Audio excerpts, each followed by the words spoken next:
Chapter 42. The internet provides you with exciting novels to read. Feng Jin thought that the scene was very interesting, but when Jiang Pingji heard it, she heard something else. Lu Lanting's mother's background was more interesting than she had imagined.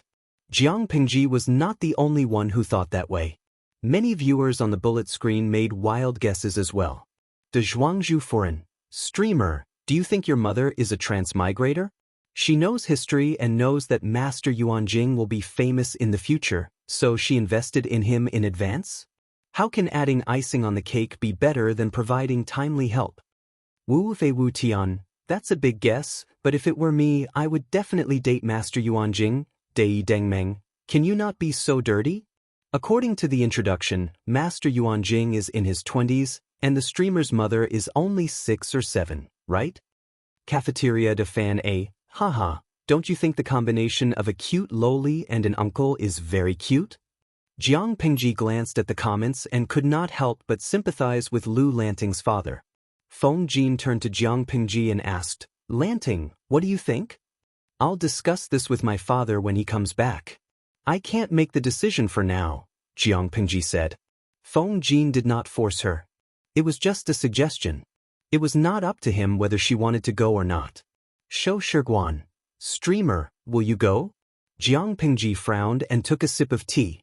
An indescribable taste spread in her mouth. She took a sip and put down the teacup. Host V, I'll go. Why not? The northern borderline and the southern barbarians are eyeing us. Dongqing won't be peaceful for long. I have to prepare as soon as possible. Even though the viewers did not know what Jiang Pingji meant, according to her usual style, it was not a small matter. On the official road in Hejian County, a simple carriage sped by. Master, will be in Hejian County after the official road. At this speed, we'll be home in 4 hours. Inside the carriage, the elegant man in simple attire couldn't help but lift the curtain and take a look outside. The cold wind blew through his hair. This person's eyes were like stars, and his eyebrows were like knives. His appearance was extraordinary, but his face was abnormally pale. His cheeks were slightly red, and there were dark circles under his eyes. The blue robe on his body made him seem extremely thin and weak, as if a gust of wind could blow him away. He was holding an urgent letter in his hand. His fingers were so pale that they turned purple. It was obvious how anxious the owner was. Yesterday, he received an urgent letter from home. When he opened it and read it, he was so shocked that he couldn't breathe and almost fainted.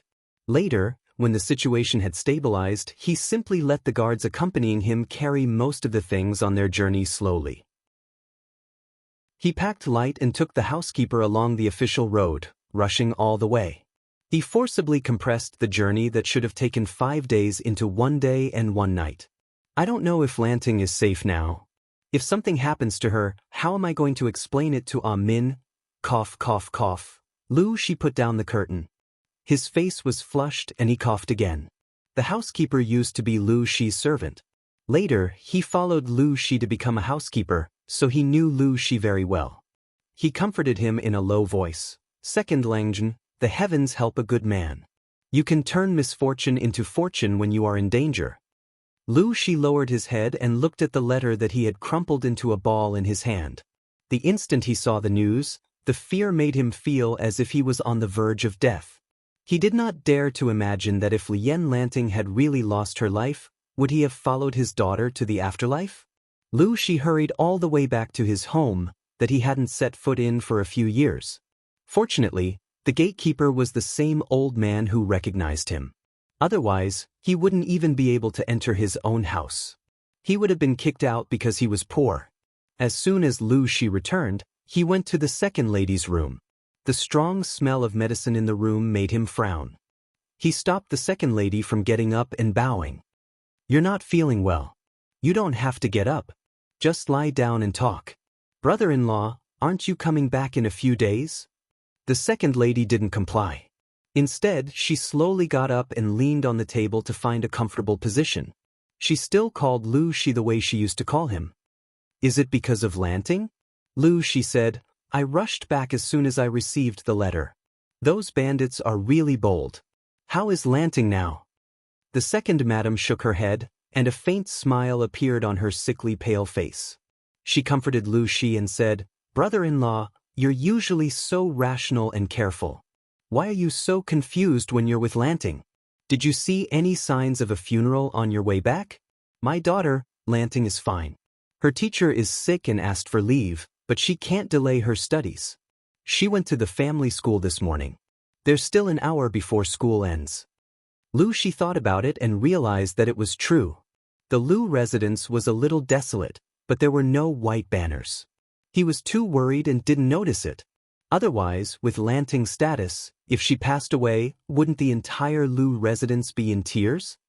I was too careless. Lu Shi's furrowed brows finally relaxed.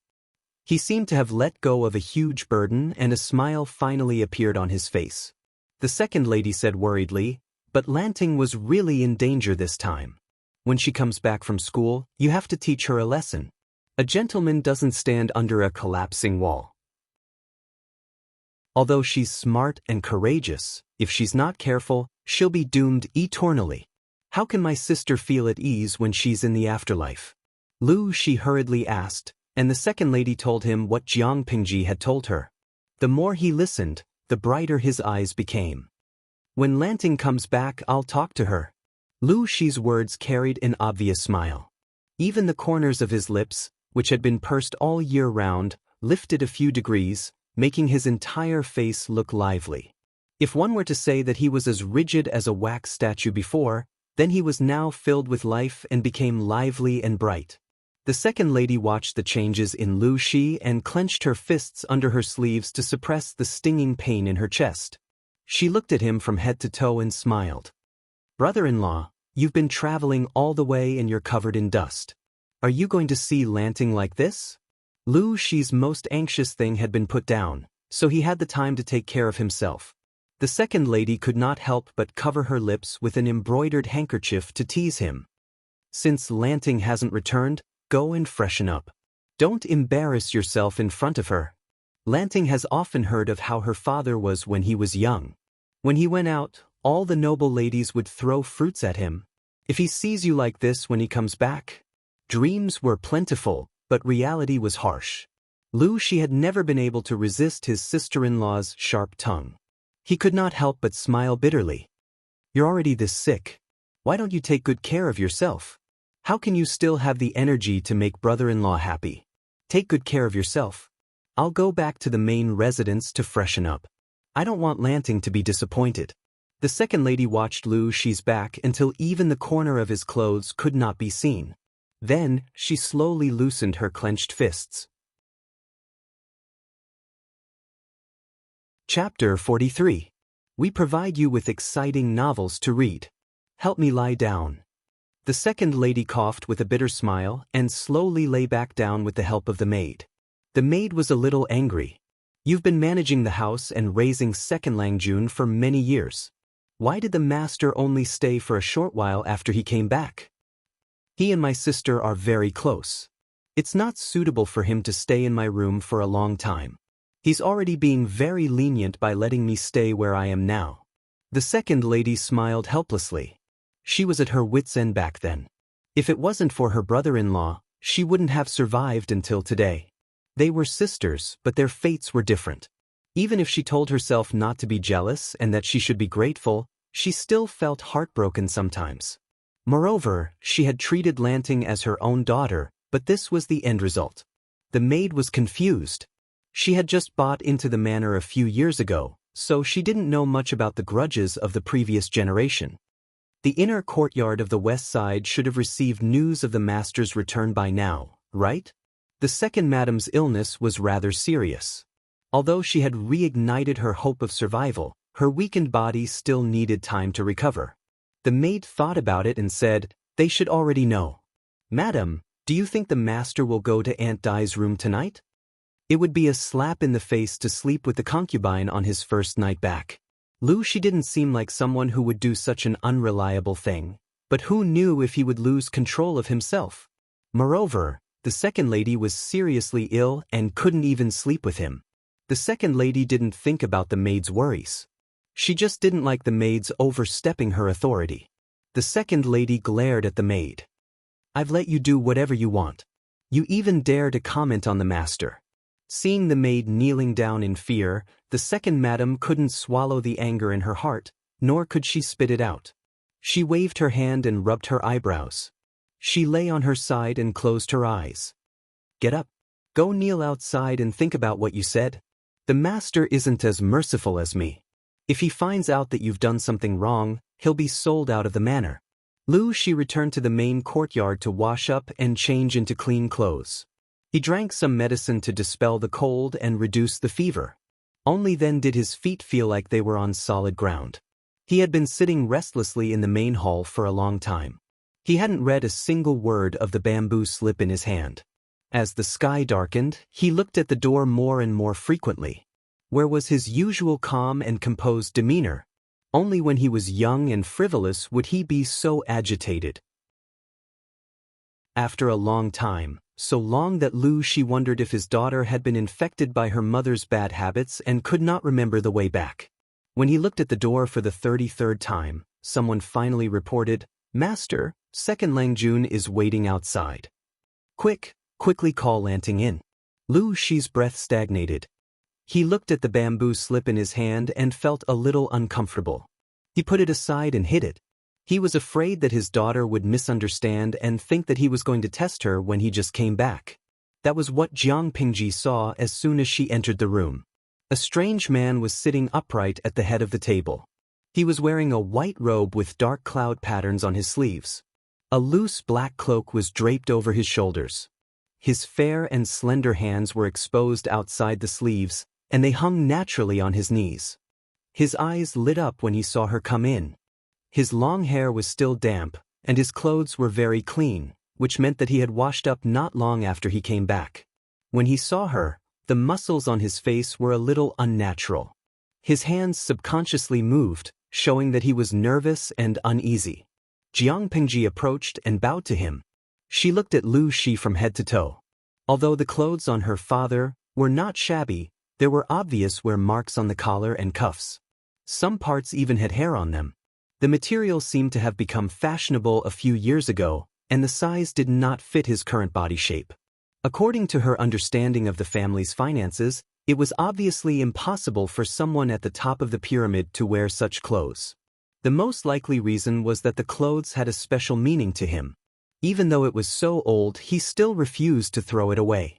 His fingernails were very clean and the color was healthy. It seemed that he was very particular about his lifestyle and hygiene. The ring on his left hand was obviously a wedding ring. Of course, there was no such thing as a wedding ring in this era, but if Lu Lanting's mother was really a woman from another world, then the wedding ring was definitely there. The marks on his finger were very deep, which meant that he did not take it off frequently. The surface of the ring was very smooth and clean, but the lines were a little shallow, which meant that the owner often took care of the ring and rubbed it from time to time. The smell on his body was very clean. There was no smell of a second person. His recent private life must have been very clean. His sitting posture was standard, but his muscles were a little stiff. His cheeks were a little unnatural, and his breathing rate was abnormal. Is he not feeling well? Is he sick? Jiang Pingji narrowed her eyes. She had no intention of speaking first. She did not know what to say either. After a long silence, she suddenly said, "Lanting, come sit next to me.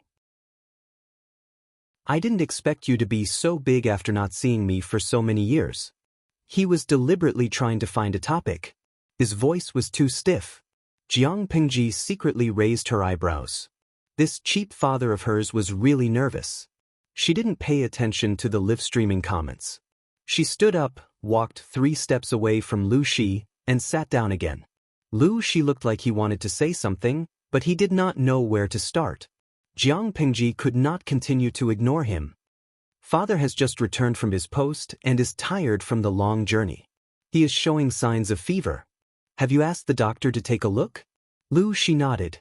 Because of the heat, his lips were very dry, and there were even some cracks on them. He stared straight at Jiang Pingji's face. His eyes couldn't get enough of her. His lips moved, but he couldn't force out a word. In the end, he couldn't help but raise his hand to stroke her hair. He said slowly, "I've asked the doctor to prescribe medicine. I drank it just now. I'm fine. At this time, the love-struck fans on the screen were collectively screaming. The overwhelming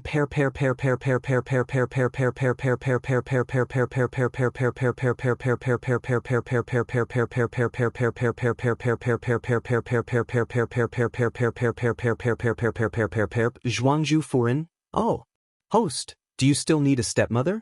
Someone who went to college and can do laundry, cook and play games? Cafeteria Daffinanti. This is a desperate world. Didn't they say that the ancient people were ugly? Why is it that the host's family is full of beautiful men and women? Even the host's father is so beautiful that I want to lick him from the top of his head to the bottom of his toes. My sick and weak father. Zizai Meinan. The host's handsome father made me come out. The touching just now made my heart beat wildly. Yixing Wushuiemio Miao. */w***.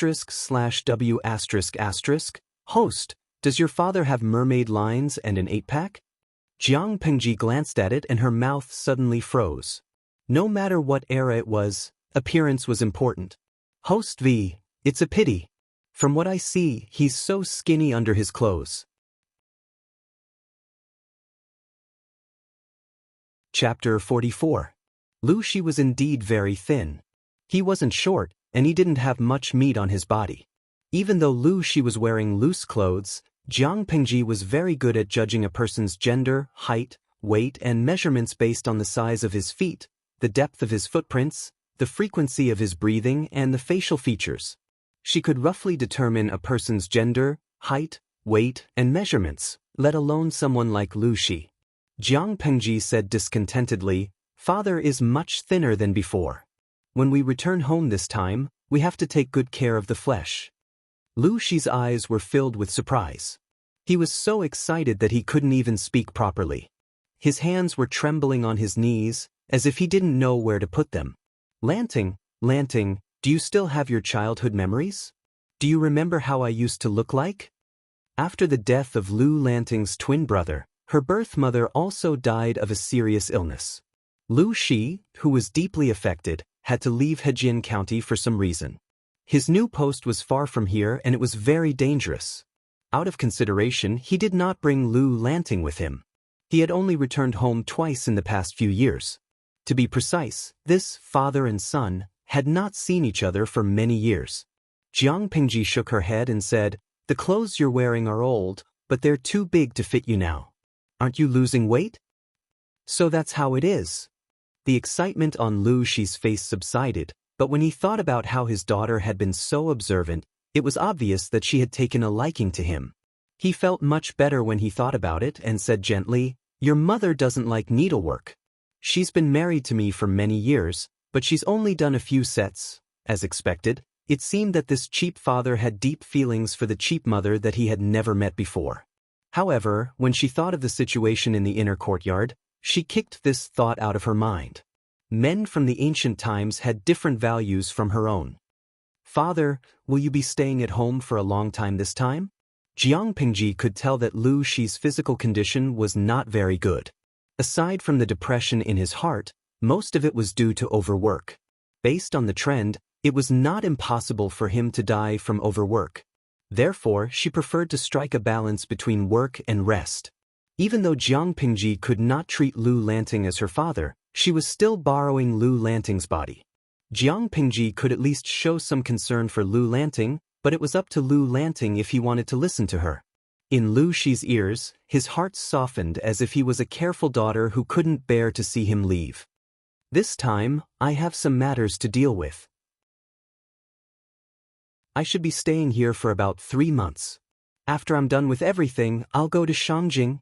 If everything goes smoothly, I'll have nothing to worry about and be a rich man at home." Lu Shi's answer was completely out of Jiang Pengji's expectations. Was he going to retire? "Father, you're still so young. You've just reached the age of 30. Why are you retiring?" In that era, there was no precise retirement age for officials. Most of them worked until they could no longer work.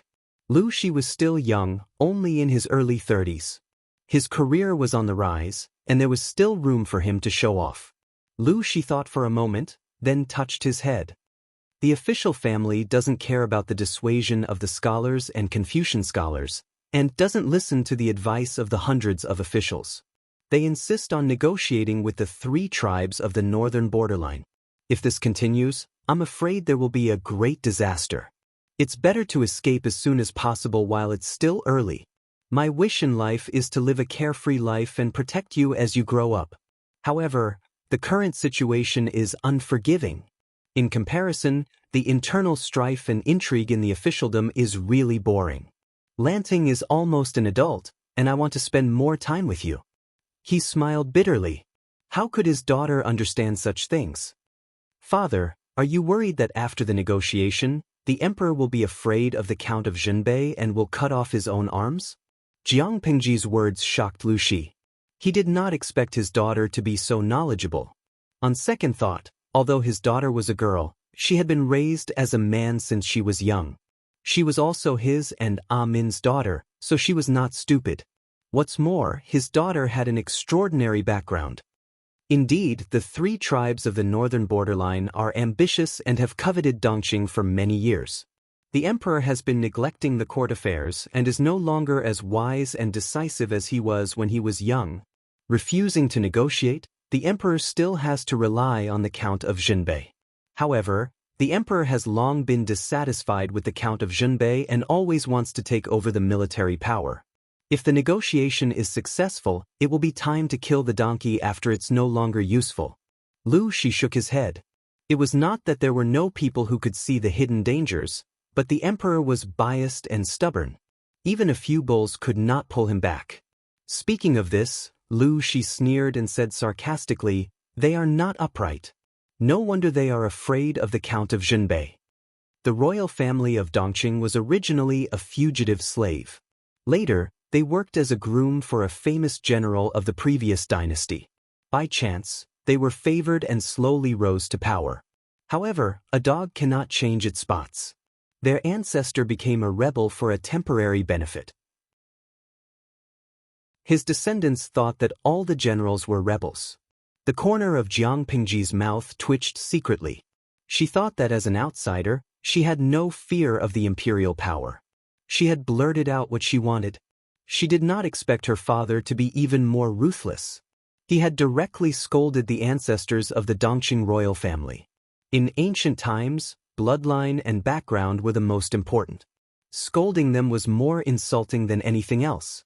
However, it could also be seen from this point that her father was not foolishly loyal at all.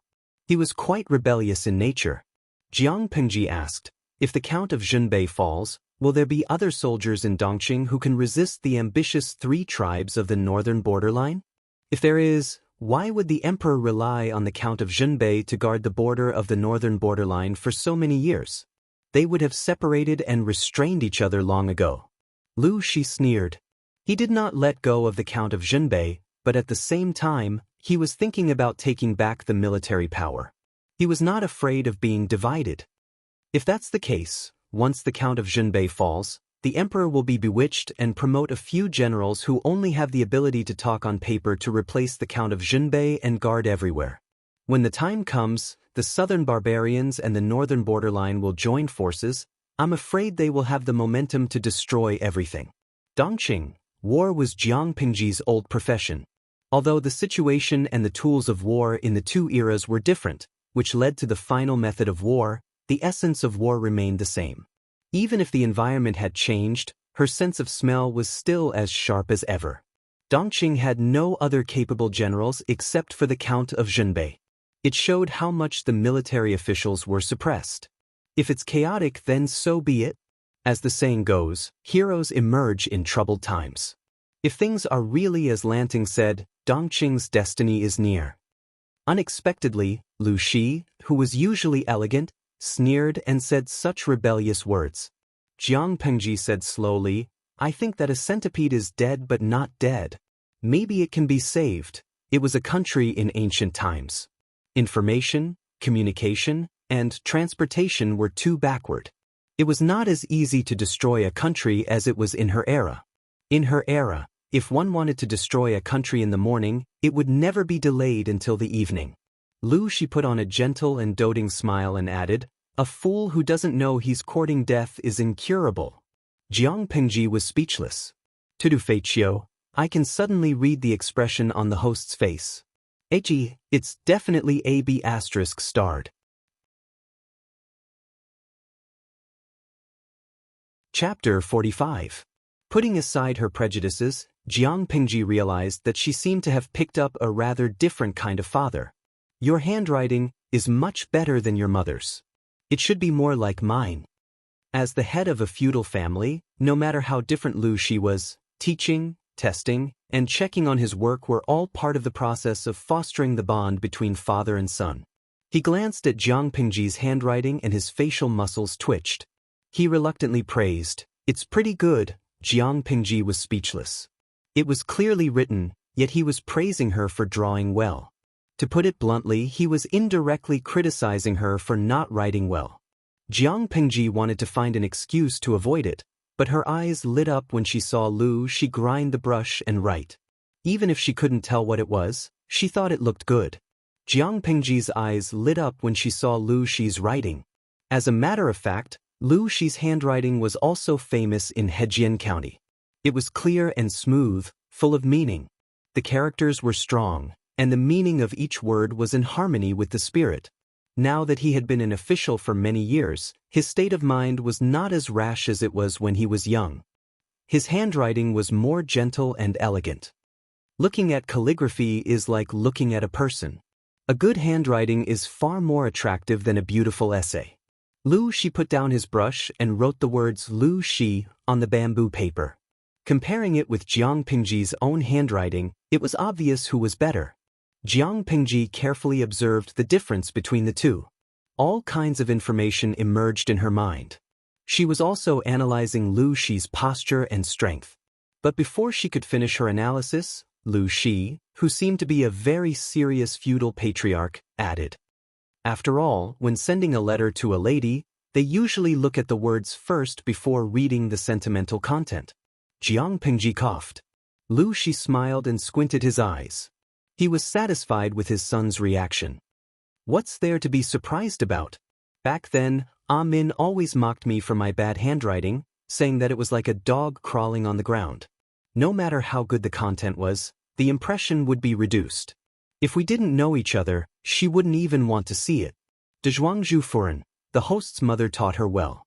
She is a feudal patriarch who is at the forefront of the times. 233333 Zizai Mainen. Although the style doesn't feel right, and a feudal parent should be serious in speech and manner and ask for domestic discipline at the drop of a hat, but, this kind of streamer papa is really cute. Privately discussing with his adolescent son about the essentials of writing love letters, */w***, Lan Chuayu Buja, but the host is a girl. I'm confused. Cultivation, I'll say it again, when it comes to picking up girls, I only admire the streamer. Jiang Pingji relaxed a little when she saw him like that. So, this is the motivation for father to learn calligraphy? Lu Shi said righteously, the result is that I can write well, but no one knows why. They can only see the result. Then, Lu Shi asked Jiang Pingji what books she had been reading recently and what her thoughts were. He wanted to know about his son's, or daughter's, hobbies. I copied the Analects of Confucius yesterday, but I didn't like it. Instead, I thought the military strategies in the study was more interesting. Lu Shi agreed. I don't like it either. It's easy to wear it out. You're still young, so you should just read a little to pass the time. You don't have to read too deeply. When you're older, you'll have your own ideas and experience. Then you can study it again. Jiang Pingji could not help but secretly sigh that her legendary mother had taught her well. The Analects of Confucius was a classic of Confucianism and the leader of literature in that era. After the unification of the previous dynasty, Confucianism became the orthodox school of thought. After hundreds of years of chaos, other schools gradually rose. It was not until the 5 countries were divided into xia that 100 schools of thought contended. Even then, Confucianism was still respected as the orthodox school of thought, and no one could challenge its position. Lu Shi was a high-ranking official in Dongqing, and he was considered the orthodox school of Confucianism. He was going all out to talk to his son, like that in private. If Jiang Pingji was an indigenous person and met such a father, it would indeed leave a very deep first impression. Lu Lanting's studies were not outstanding. Jiang Pingji relied on her memory, and the results were obvious. She could answer Feng Jin's questions during the day, but when it came to Lu Shi, her knowledge was not enough. Lanky Yubus, haha, this is tragic. I can already see the streamer getting scolded by the feudal elders. A group of viewers squatted down to watch the stream. They wanted to see Jiang Pingji get scolded by Lu Shi, but they were all disappointed. Jiang Pingji felt guilty and depressed. I've let you down, father. Lu Shi was not disappointed. Compared to the number of books she had read and the number of articles she had memorized, he was more interested in her aura. Who could not read from a book? It was rare for her to have her own ideas instead of following the crowd and being a yes man. Not bad. At least you're not stupid. He rubbed the top of her head lovingly. You can make up for your studies slowly. There's no rush. In fact, Lu Shi used to be a naughty child who could not read well. He could read all the words, but he could not put them into his head. Every time his teacher or his father tested him, his mind would be in a mess. He would have many ideas, but he could not express them. He had suffered enough, and he did not want his son to repeat the same mistake. What's the point of writing a good policy or political commentary? As a parent, the most important thing is to govern. No matter how much you learn, it's all for this purpose. If you focus on studying and writing, you'll neglect other things. Isn't that putting the cart before the horse? Jiang Pingji had to admit that Lu Shi's words were like a non-mainstream feudal patriarch. Just by looking at the bullet screen of the live broadcast, one would know that Lu Shi's speech had immediately captured many fans. After a while, Lu Shi saw that the sky had completely darkened. He could not help but feel a little regretful. It's getting late. Lanting, go back and rest. Come with me to the Xianxia temple tomorrow morning. The Xianxia temple? Jiang Pingji was puzzled. Don't we have to go to the family school? Of course not. The family school is not bad, but it's a bad atmosphere. It's easy to learn bad things. It's better for me to teach you personally. Lu Shi said, after your second brother passed away, Min dragged her sick body to the Xianxia temple to pray for you to pass the evil tribulation at the age of 12. Now that the tribulation has passed, it's only natural for me to fulfill your mother's wish and let Master Liaochen take a look at you. Jiang Pingji's heart skipped a beat. The evil tribulation at the age of 12. Are you referring to the bandits? Yes, I think so. Lu Shi's eyes were a little gloomy when he said that. Father, you already know? Jiang Pingji thought it would be fine if the second lady saw through it. After all, she was an acquaintance. But Lu Shi had not been home for many years. He had only met his daughter once or twice when she was a child. How could she know? Was it because of the so-called blood relationship? Lu Shi patted her head again. Don't worry. I've known about it before you were born and I've prepared for it. Jiang Pingji was speechless. Why does it feel like we're not on the same wavelength?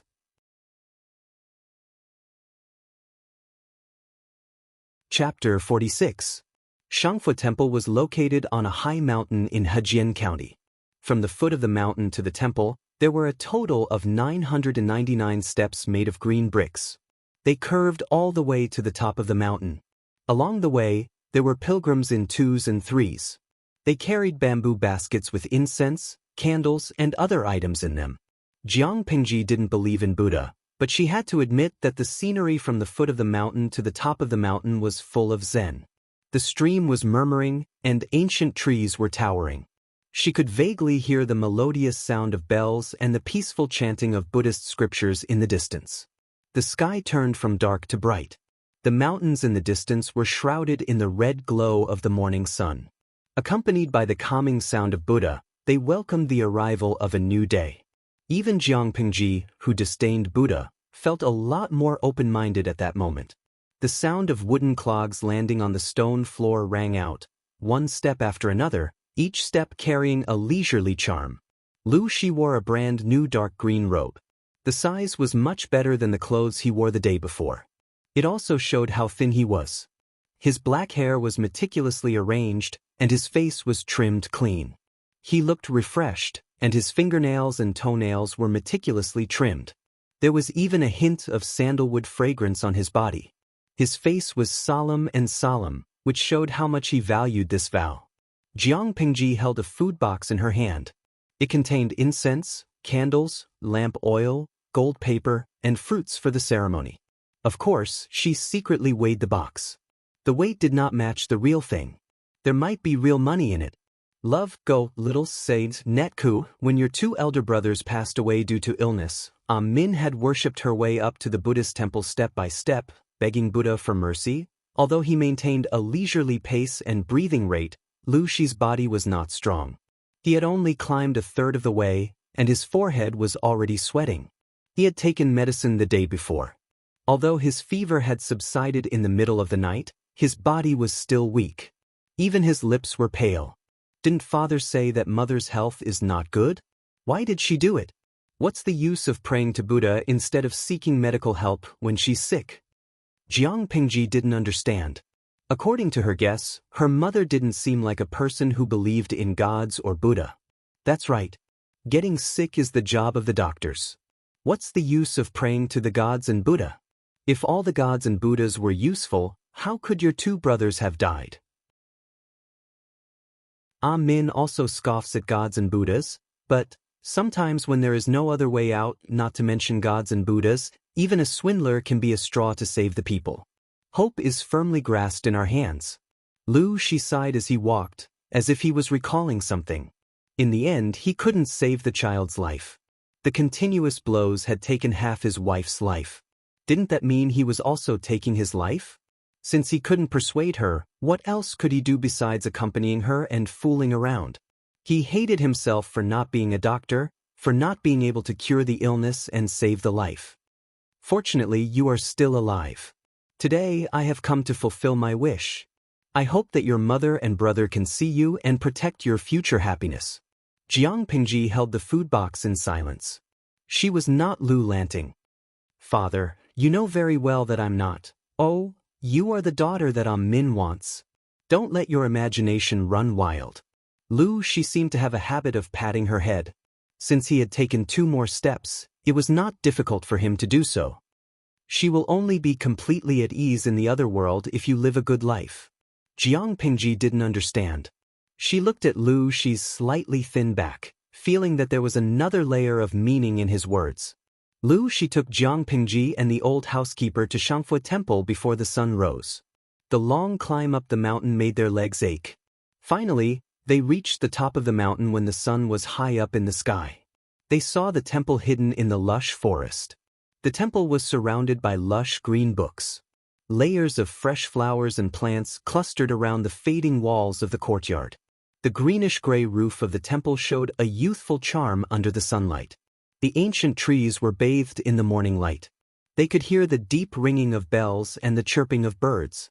The area of Xianxia Temple was not large, but the age of its construction made it look like an old man standing on the top of the mountain, watching the changes of the world day after day. Xianxia Temple was built before the 16 Kingdoms War. At that time, Buddhist temples flourished and there were countless temples. Lu Shi gave a brief introduction of Xianxia Temple and led Jiang Pingji into the main hall. He bowed to a middle-aged monk and asked, "Is Master Liaochen here?" "The master is waiting for you in the meditation room in the side hall. Please follow me." The monk in the gray robe bowed back as if he had expected it. He looked humble and pious. Jiang Pingji observed the surroundings out of boredom. There were already many worshippers in the main hall. There were men and women, young and old. They added some liveliness to the old temple. As she was thinking, she heard Lu Shi calling her name. After passing through a corridor, Jiang Pingji followed Lu Shi to a meditation room. Before she stepped in, she heard a conversation between Lu Shi and an old monk. "It's been 7 years. How have you been, Master Lu?" Lu Shi responded calmly, "Everything is fine." "Master Lu, you still have resentment in your heart. It's hard for you to be well." Jiang Pingji laughed in her heart. The old monk's words made her feel like he deserved a beating. Lu Shi's voice was filled with resentment. Since Master Liaochen already knows, why ask? This must be the beloved daughter of Benefactor Lu and Benefactor Gu, right? When the old monk saw Jiang Pengji enter, he raised his head and glanced at her. Then, he quickly lowered his head again. The speed at which he twirled the prayer beads in his hand increased. Good. Why have you come to the peaceful place of Buddhism? Jiang Pengji was baffled. She felt a slight chill in her heart. It was as if someone had seen through her. She was very unhappy. Because the stream started earlier, it took a while for the audience to come in. Someone could not help but post a bullet screen when they saw the scene. Feiqiu Chiu Huayo. Host, let me tell you something. Whenever you travel through time, there must be a strange monk. Jiang Pengji secretly raised her eyebrows. Even though she did not know what the law of time travel was, the monk in front of her was indeed strange. Of course, I followed my father here to fulfill my vow. Otherwise, why would I spend so much effort to climb the mountain and not sleep in my bed? Why would I come here? Jiang Pengji was baffled, but she still followed the advice and sat down on the cushion beside Lu Shi. Her words were considered disrespectful, but the old monk in front of her did not show any anger. Instead, he smiled kindly. Ziwei destroys the army. The emperor's aura is faintly discernible. Too much is as bad as not enough. The old monk said calmly, when you stepped into this humble temple, your blood pressure caused the Buddha's aura to fluctuate. If it were not for the stone steps in the temple, I'm afraid.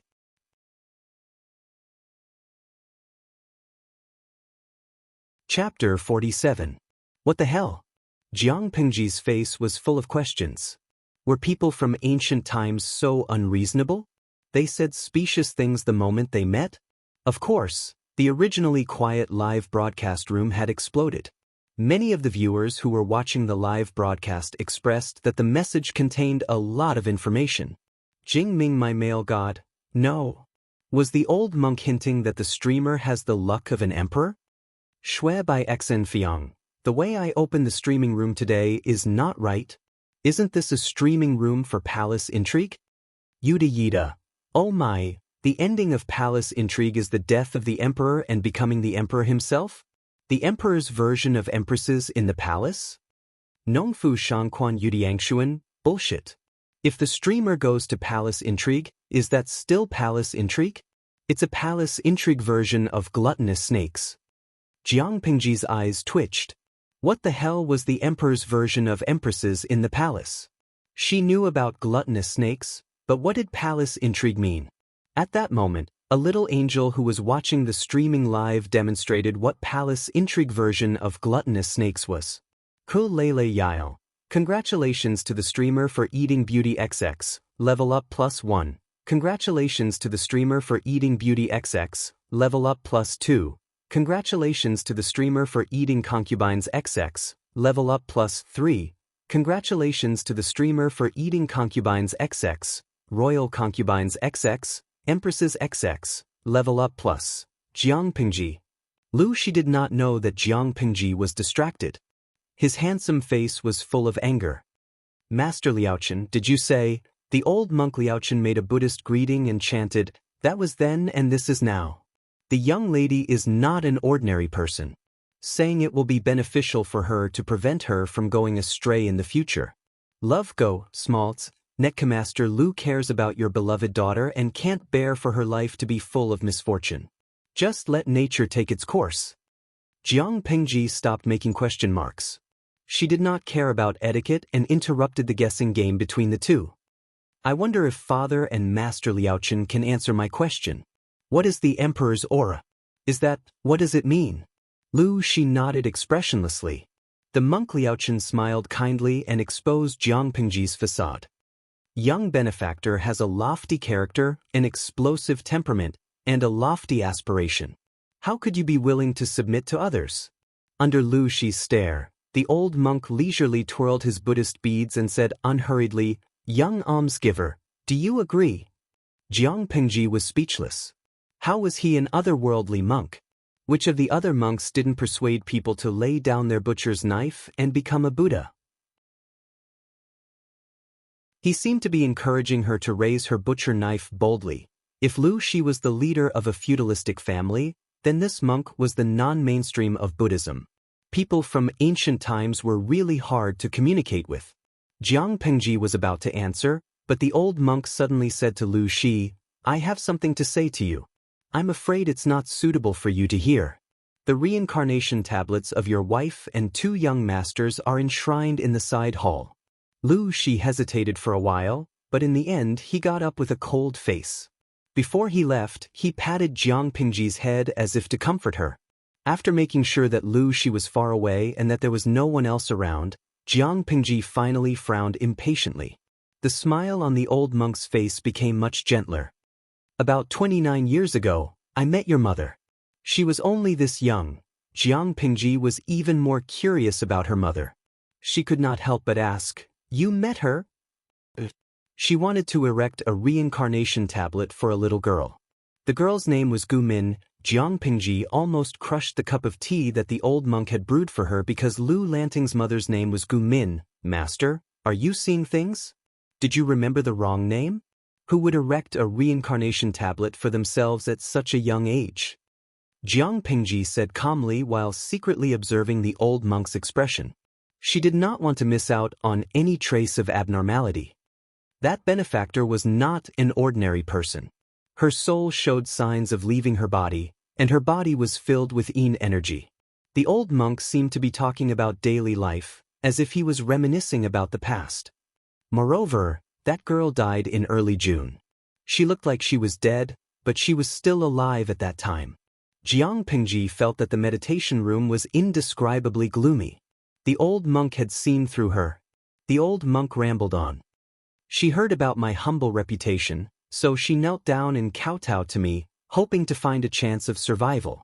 I should not have saved her. After all, seizing a body is a sinister act. However, she was destined to be blessed, and she sincerely begged me."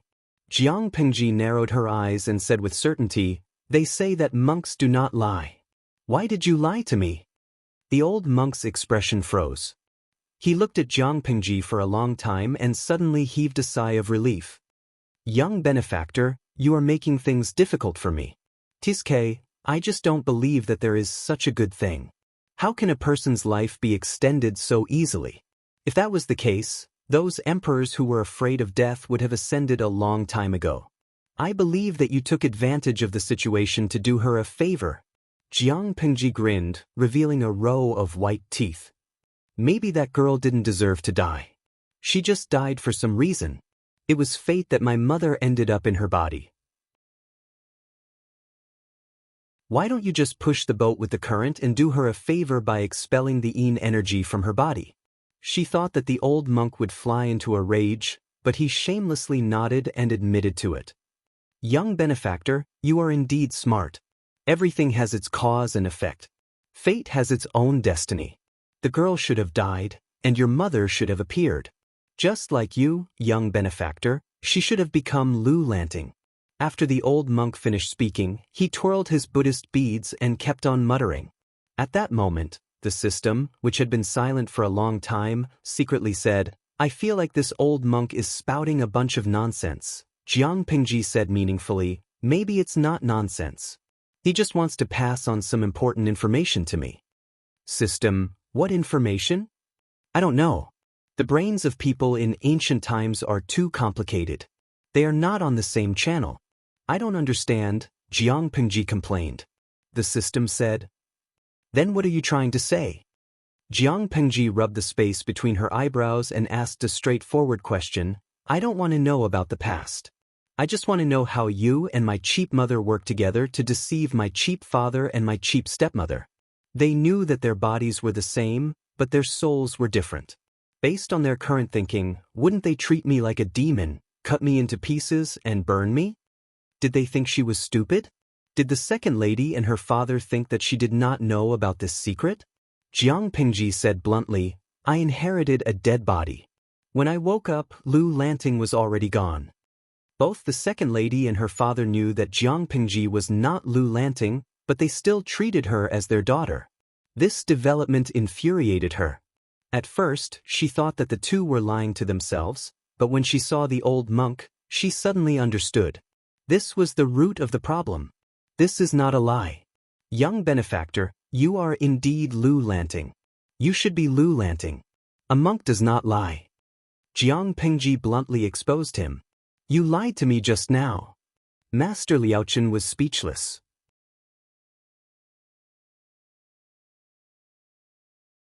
Chapter 48. Well, there's no point in dwelling on it. Jiang Pingji rested her chin on one hand and looked at the old monk, waiting for him to speak. Young lady, this is your mother's wish. The old monk twirled his beads. When your mother lost 2 sons, she asked me to read the physiognomy of all the children in the house. None of them had the fate of an emperor, but your mother was certain that Lu Shi's daughter was destined to be an emperor. Jiang Pingji narrowed her eyes. So certain? Was her mother really a woman who knew history? I'm not strong enough, so I asked a friend for help. Finally, I figured out that Lu Shi had the fate of being the father of an emperor, but the daughter of an emperor never showed up. Before your mother passed away, she seemed to have figured something out. To protect you, she asked me for a favor. The old monk said with a smile, your mother didn't care about the danger of being burned as a demon and told your father about her origin. She also said that she had 2 souls in her body since she was young, and one of them died because of the death tribulation. As her daughter, it is very likely that the young benefactor will. Jiang Pingji's hands trembled, and she almost spilled the tea in her cup. 2 souls in one body? Did that mean that both the second lady and Lu Shi thought that the real Lu Lanting was the one who died? If that wasn't the case, little benefactor and your esteemed father would definitely harbor animosity toward each other. It's not impossible that they would eventually fall out. The old monk maintained his amiable smile. Moreover, your mother knew you were her daughter. There's no doubt about that. But why was she so sure that the death would happen at the age of 12? Jiang Pingji was shocked. She had an answer, but she needed to verify it. Your mother had just given birth to you and your brother. Seeing that they were both intelligent, she secretly asked me if the body of the baby girl had been possessed by a thief. She said that the baby girl was supposed to be soulless until she was 12 years old. Jiang Pingji crossed her arms in front of her chest. Various clues kept flashing through her mind. According to the current information, that cheap mother was really a woman who knew about history.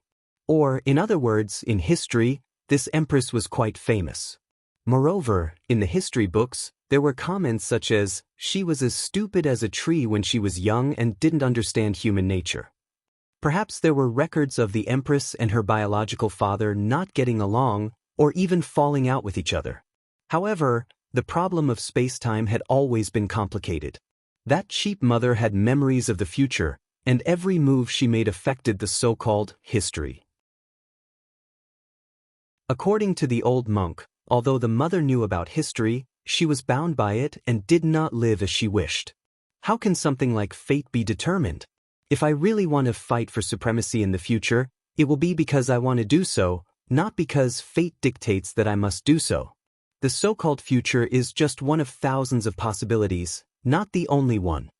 It had always been the process that determined the results. When had the results determined the process? Jiang Pingji shook her head and said, it's boring, but I have to thank you for doing me a big favor. The reason of having 2 souls in one body was very nonsensical, but to the ancient people, it was a reason that was easier to accept, and it also saved them a lot of trouble. This old monk cannot accept young benefactor's thanks. The old monk shook his head and said greedily, young benefactor, you are still the most sensible. The way of fate is mysterious and not unchangeable. However, perhaps because you know these things, you will fall short of success in the future, and you will lose the throne because of a wrong decision.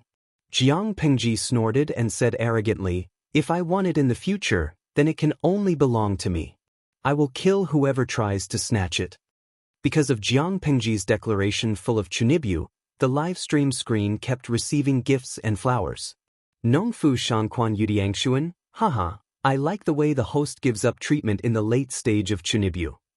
Nyodida, yes, she gives up treatment in the late stage of chunibyu, but somehow it feels so good, */w***, Kalele Yile, give me my 40-meter broadsword. I am more looking forward to the greedy snake version of harem fighting. She can still become the emperor after getting rid of the emperor. She can sleep with men, and she can sleep with their wives. Since ancient times, it was good to have a wife. Even though the bullet screen was dirty, there were still old drivers who wanted to squeeze in with their cars. Oh Huang Saigao, what's so good about sleeping with the emperor? It's better to have a dog than harem fighting. It's disgusting to use a cucumber for public use. Sleeping Sangueshan. It's not challenging to be the empress in harem fighting. Which concubine can withstand a slap from the host? It's better to take the route of conquering the world and sleep with all the civil and military officials. Then there will be rumors of love affairs in the future. */w***, Yan Lingshi, sleep with all the civil and military officials plus 1 Shangdeji. Sleep with all the civil and military officials plus 2. Jiang Pingji's expression changed slightly when she saw the duplicates of the civil and military officials. Then she teased the audience in a good mood. Host V. Even if I have to sleep with someone, I should sleep with all the wives of the civil and military officials. The host likes girls the most. Sleeping Sangueshan. This kind of master will be doomed sooner or later. Yan Lingshi, this kind of master will be doomed sooner or later. Jiang Pingji almost burst into laughter. It was just a joke. She liked girls, but her sexual orientation was normal. Jiang Pingji left the meditation room in a good mood and went to the hall of the side hall. She found Lu Shi kneeling on the cattail hassock, praying devoutly. She looked at the reincarnation tablet. Other than Gu Min and the 2 sons who died young, there was a newer but empty tablet next to it. Jiang Pingji's heart skipped a beat. She already knew who the tablet was for and why it couldn't be written with a name. Was it to avoid offending the living? Although she didn't believe in gods or Buddha, it was one thing to believe in them and another to express one's attitude. She also lit some incense and went forward to offer a few sticks. Jiang Pingji tried to ask, "Should I change my name?" The reincarnation tablet was empty, and Lu Shi felt sad when he saw it. "It's okay. Make a new one." Lu Shi sighed and inserted the incense in his hand into the altar. He looked at it with a complicated and nostalgic look. "I thought I could have a bunch of children with Gu Min, so I prepared more than a dozen names a few years ago. There were boys and girls. Unfortunately, there were only 2 names that could be used in the end. The twin siblings actually used the same name. Actually, I've always been confused. Why did my father let me take the identity of my brother?" She could understand if it was a cliché TV series where the official mother was raised as a man to protect her position. But looking at the situation in the Lus, it was not necessary at all. It seemed that all the masters of the Lus knew that she was a woman. Lu Shi said in a strange tone, "How can a daughter live as freely as a son? Your mother had to learn the rules and etiquette when she was young. When did she not suffer? She was right.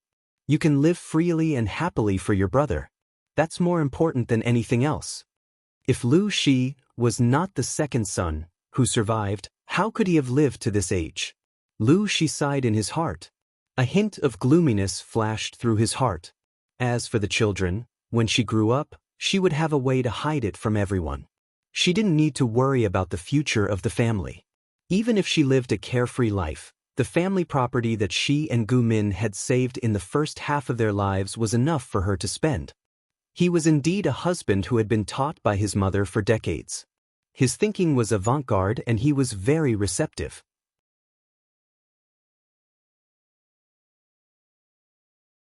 Chapter 49.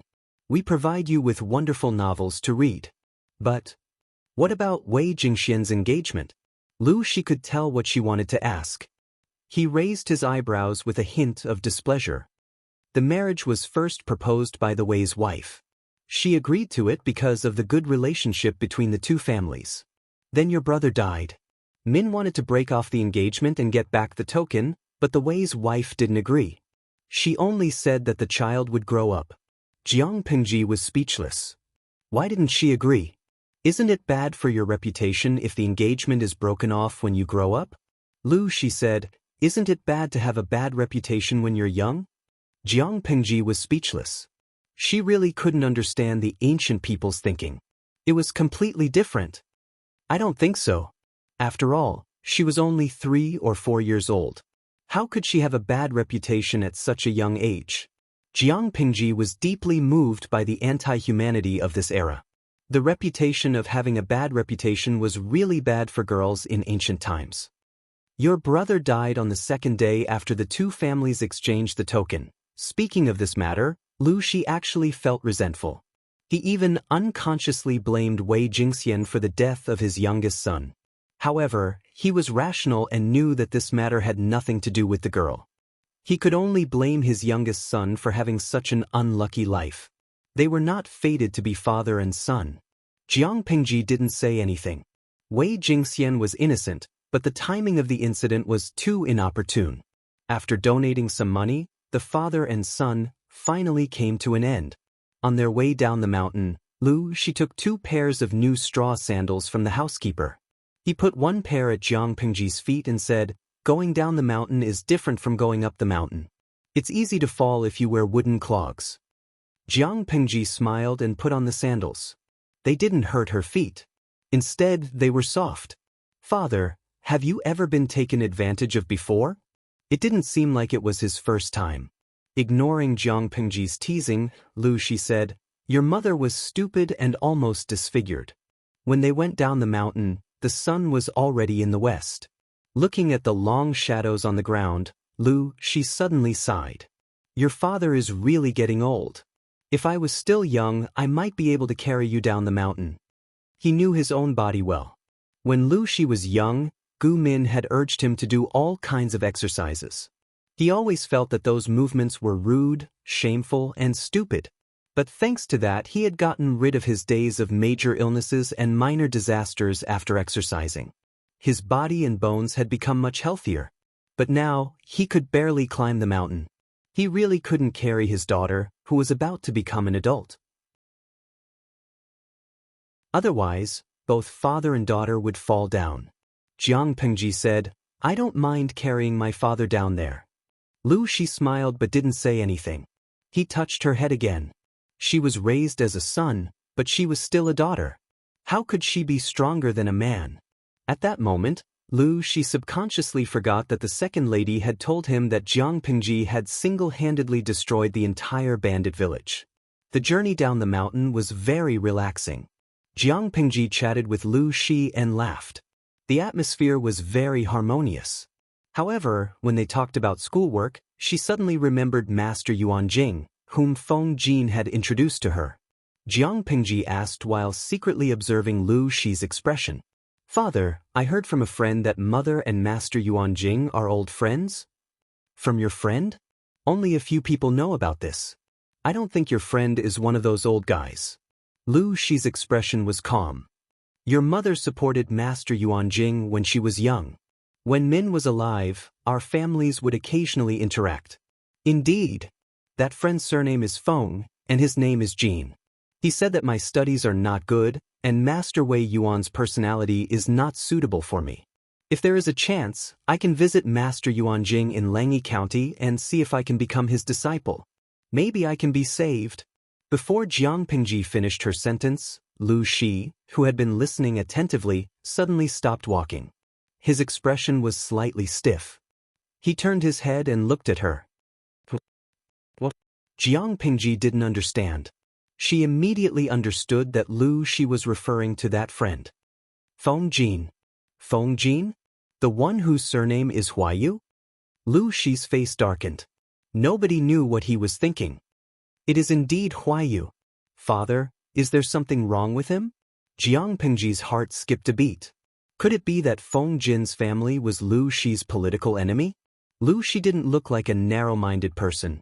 Why would he implicate his political enemy's descendant just because of his political enemy? If he's just a kid. Lanting, you can just maintain a gentleman's relationship with him. There is no need to get close to him. Shi regained his calm expression, as if he wasn't the one who frowned in displeasure. Although Jiang Pingji didn't understand, Shi was not the kind of person who liked to slander people behind their backs. Moreover, Feng Jin was only a teenager. He was too different from Shi. He must have his reasons for saying that. After a few more steps, Lu Shi suddenly asked, how did Lanting and Feng Huayu meet? Jiang Pingji gave a concise and comprehensive description. On the 3rd of March, he and his companions were chased by bandits. They accidentally broke into the bandits' village and happened to bump into me and Jing. We had some misunderstandings, but they were all solved later. Lu Shi asked calmly, what do you think of his temperament? If Lu Shi asked about Feng Jin's talent, Jiang Pingji could praise him, but temperament? It would be more derogatory. He acts decisively and treats people well. But sometimes he will do anything to achieve his goals. A man must be ruthless. If a man isn't decisive and ruthless, he won't even know how he died. Jiang Pingji was speechless. That should be a compliment to Feng Jin, right? If you want to go to Langyi County to look for Master Yuan Jing, you can give it a try. In the previous dynasty, based on your age, it's time for you to leave home to study. It's a good thing to have the ambition to study abroad. But you don't have to reveal your identity. That person has a strange temper and doesn't take favors. According to my son's talent, he's no worse than his last disciple. Lu Shi changed the topic and didn't want to continue talking about Feng Jin. It was said that a woman's mind was hard to understand, but in her opinion, a man's mind was also like looking for a needle in a haystack. The carriage of the Lus was parked at the foot of the mountain. It was easier to go down than up. Soon, they could see the familiar carriage. Lu Shi was deep in thought when he got in the carriage. Lanting, has Master Liaochen told you everything? Jiang Pingji answered, yes, I've told him everything. Lu Shi asked, then, what do you think about that matter? It's still too early. If one day I really walk that path, I will naturally be the final winner. Rather than groveling at the feet of a brainless person, why not sit on the throne yourself? Jiang Pingji was not someone who liked to stir up trouble, but she was definitely not someone who was afraid of trouble. Lu Shi closed his eyes. Well, don't say these words to anyone else when you leave this carriage. Keep it to yourself.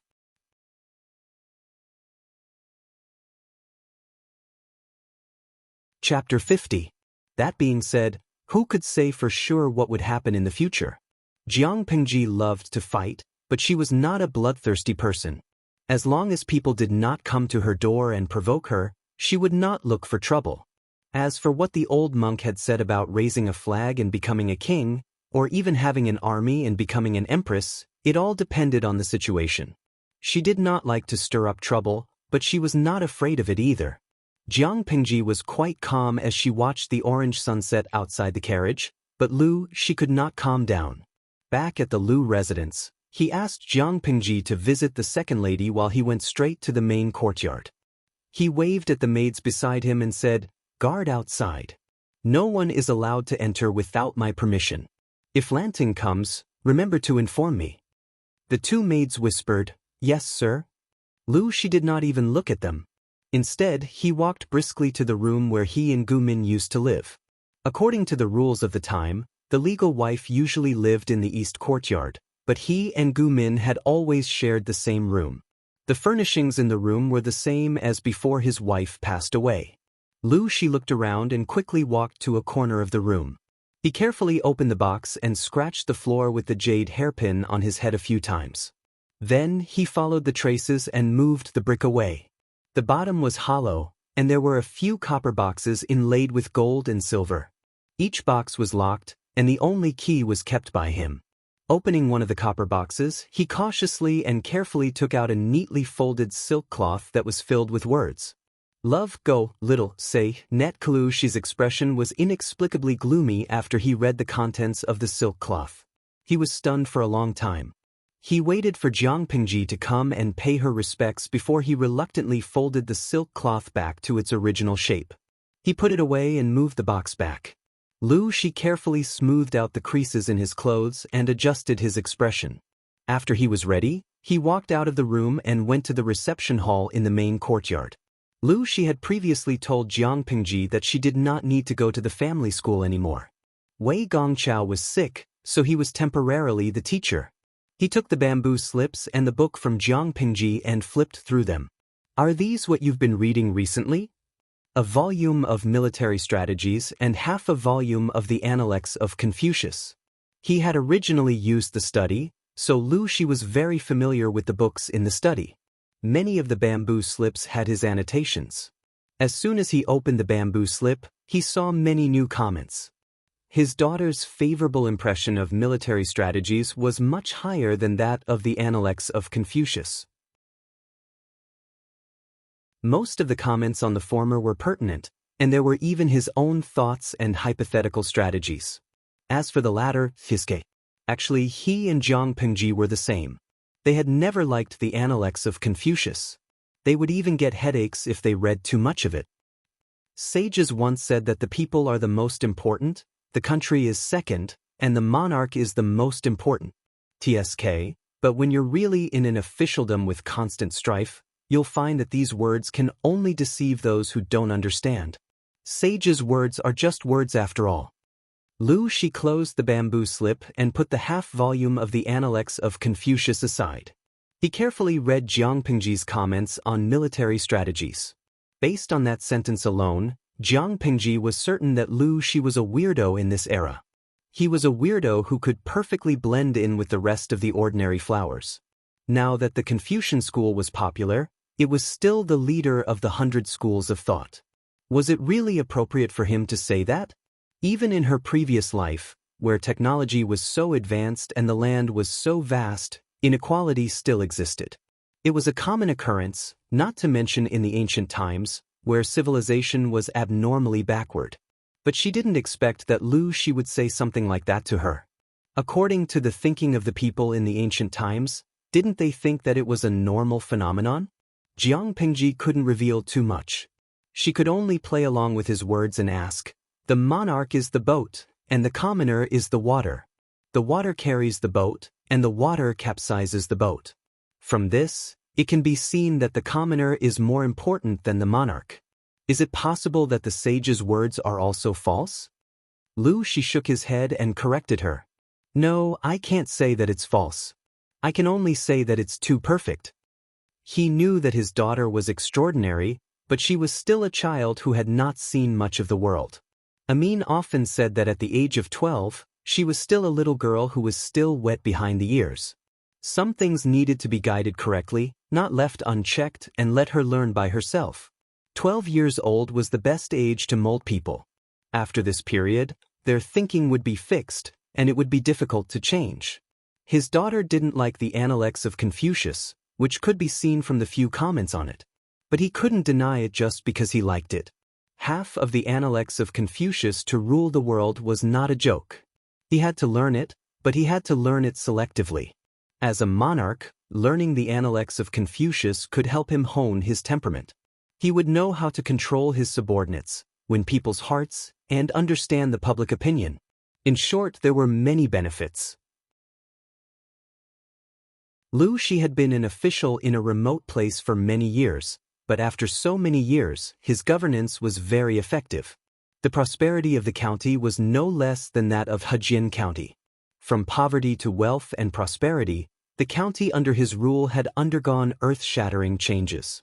He could see clearly what the children of those rich families were like, and he was afraid that Jiang Pingji would go astray because of curiosity or arrogance.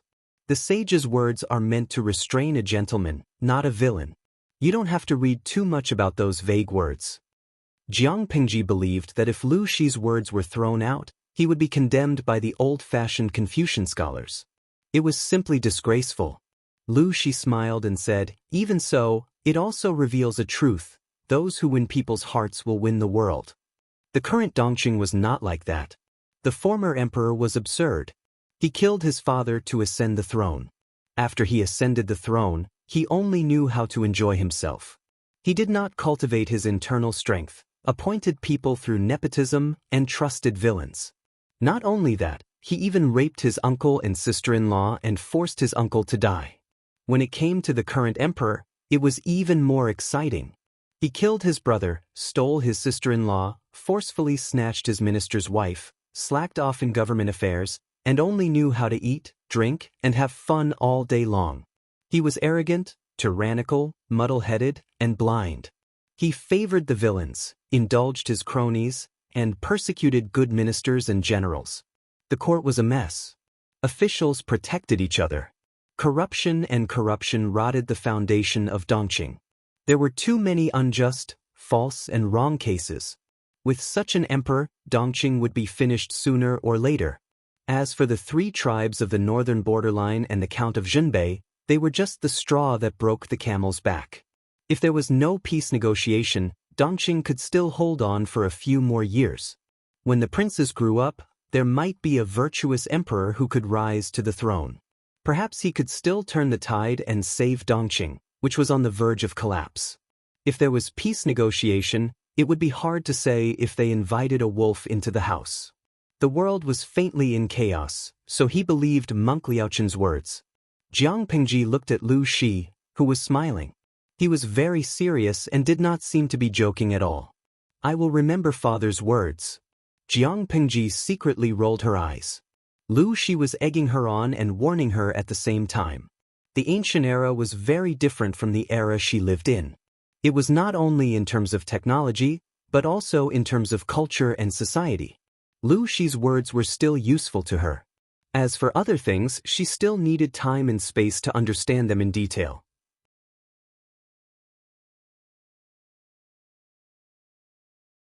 Chapter 51. Lu Shi sat upright and motionless. He said slowly, "What the people want is naturally what they want." Throughout history, which emperor who lost the people's support survived for a long time? Let's not talk about the current emperor. The former emperor was considered one of the outstanding among them. He smiled contemptuously and briefly talked about the great achievements of the former emperor. He used detailed examples to deepen the impression and analyze them bit by bit. It was not boring and difficult, but it did not make people feel that he was talking empty words. As an emperor, he must rely on the power of the aristocratic families. However, the biggest foundation is still the people. Although Lu Shi was born in a prestigious aristocratic family, he was not optimistic about the future of the aristocratic families. He even faintly felt that they would not last long. Of course, in this context, the aristocratic families had a huge influence on the court. They could even cover the sky with one hand. The former emperor failed because he offended the aristocratic families, but the core reason was that he lost the people's support. If not, how could Prince Gongshan of Hejian County break through Shangyang City without any obstacles and put a sharp blade on the former emperor's neck? Prince Gongshan of Hejian County, Wu Meijin, was the emperor sitting on the dragon throne. He was the brother of the former emperor. However, when the 2 brothers fought, they did not care about family. After Prince Gongshan ascended to the throne, he even ignored the advice of the officials and ordered the former emperor to die. He prayed to the heavens for rain to appease the people. Jiang Pingji had a rough understanding of the situation. She felt that the background of the ancient times was inexplicably similar to the era she was in. In her era, there were many aristocrats. Some aristocratic families were so powerful that they could even change the government of the Federation. But no matter how much they struggled, the ruler of the Federation was still the largest number of citizens. Whether it was aristocratic families or aristocrats, they could not live without those people. In this era, the meaning was similar. No matter how powerful the aristocratic families were, they could not go against the voice of the people. Of course, some aristocratic families were arrogant and thought that they could play with the situation of the world in their palms. Such fools were like monkeys. As she was thinking, Lu Shi looked at her with gentle eyes. It was as if his dark and bright eyes were filled with clear spring water. "You are my only child. My family has been very lenient towards you, so it's inevitable that you've been raised to the point where you don't know MT Tai. You can only see the prosperity in your eyes, but you can't see the rot and decay in the depths. The people's hearts may seem easy to write, but it's very difficult to write it beautifully." His pale fingers gripped the brush and steadily wrote down 2 large characters on a piece of bamboo paper. The will of the people. If the words have no bones, they are nothing but empty talk. If the words are formless, others will know their roots with a glance. It is easy to write but hard to do. Lu Shi smiled faintly. Jiang Pingji's expression changed when she heard that. Then what does father mean? Lu Shi threw the bamboo slip away. See it with your own eyes and understand it for yourself. Only then will you understand the content of the book better. Do you know how high the prices of goods are outside? Do you know what people need? Do you know why people who have left their homes are willing to sell their children? Without understanding the needs of the people, how could he truly consider for them? If they couldn't even do this, it would be impossible for them to win the hearts of the people. If they were betrayed and stabbed in the back because of this, it would be too humiliating. However, Jiang Pingji had another question in her mind. He said that Lu Lanting was his only child? Then what about the two concubines' sons and daughters in the backyard? Lu Shi's clear voice was especially heavy under the flickering candlelight in the study. It was as if he was hiding a deadly poison. Jiang Pingji also felt that the topic of father-son conversation was very dangerous. Lanting, do you want to hear about the interesting things I've encountered while I was in office? Lu Shi wisely stopped the topic and chose to let Jiang Pingji think about it herself. What he had said was not only related to being a ruler, but it was also related to being an official. How could an official who did not understand the needs of the people truly consider for them? He did not care which direction his daughter was going in. The only difference was the size of her ambition. Oh, there was a bedtime story to listen to. Jiang Pingji perked up. Of course I want to. Lu Shi used his calm and cool voice to talk about his experiences as an official in those places. The content was very broad, from the smallest of trifles to the sinister fights in the backyard, to the various situations in the marketplace, and to the infighting in the officialdom. It sounded frequent, but it was actually quite thrilling. No matter how poor a place was, there was no shortage of local tyrants. As a county chief from another place, he had to have some tricks up his sleeve if he wanted to govern a county. During the most difficult times, he was almost turned into a figurehead by the local gentry. As Madame Hu had said, Lu Shi's handsome appearance hid a bellyful of dark water. If he couldn't do it from the front, then he would do it from the side. It didn't matter if his methods were honorable or not. Whose house did not have some secrets? Whose hands were completely clean? Whose wife could be truly calm and magnanimous when faced with a house full of concubines and sons and daughters of concubines? He was like a venomous snake on the hunt, calmly waiting for his prey to lower its guard. After a few months of lying low, he still managed to take care of those arrogant gentry. His way of telling stories was not old-fashioned. It was even a little humorous, but it was a far cry from his immortal-like image. Jiang Pingji had to admit that she was more curious about the outside world. She had a concrete impression of it in her mind. She didn't have to categorize everything in this era as the products of the backward and ignorant ancient times. Even though Lu Shi was worried that Jiang Pingji would become a naive girl who did not know the ways of the world, it was still a lucky hit. She said solemnly, "I understand what you mean, father." That's good. Lu Shi had recently become fond of this action. As he spoke, he took a small box from his side, opened it, and took out the booklet inside. You're 12 years old this year. In 2 years, you'll be at the age to get married and start a career. Jiang Pingji's mouth twitched uncontrollably.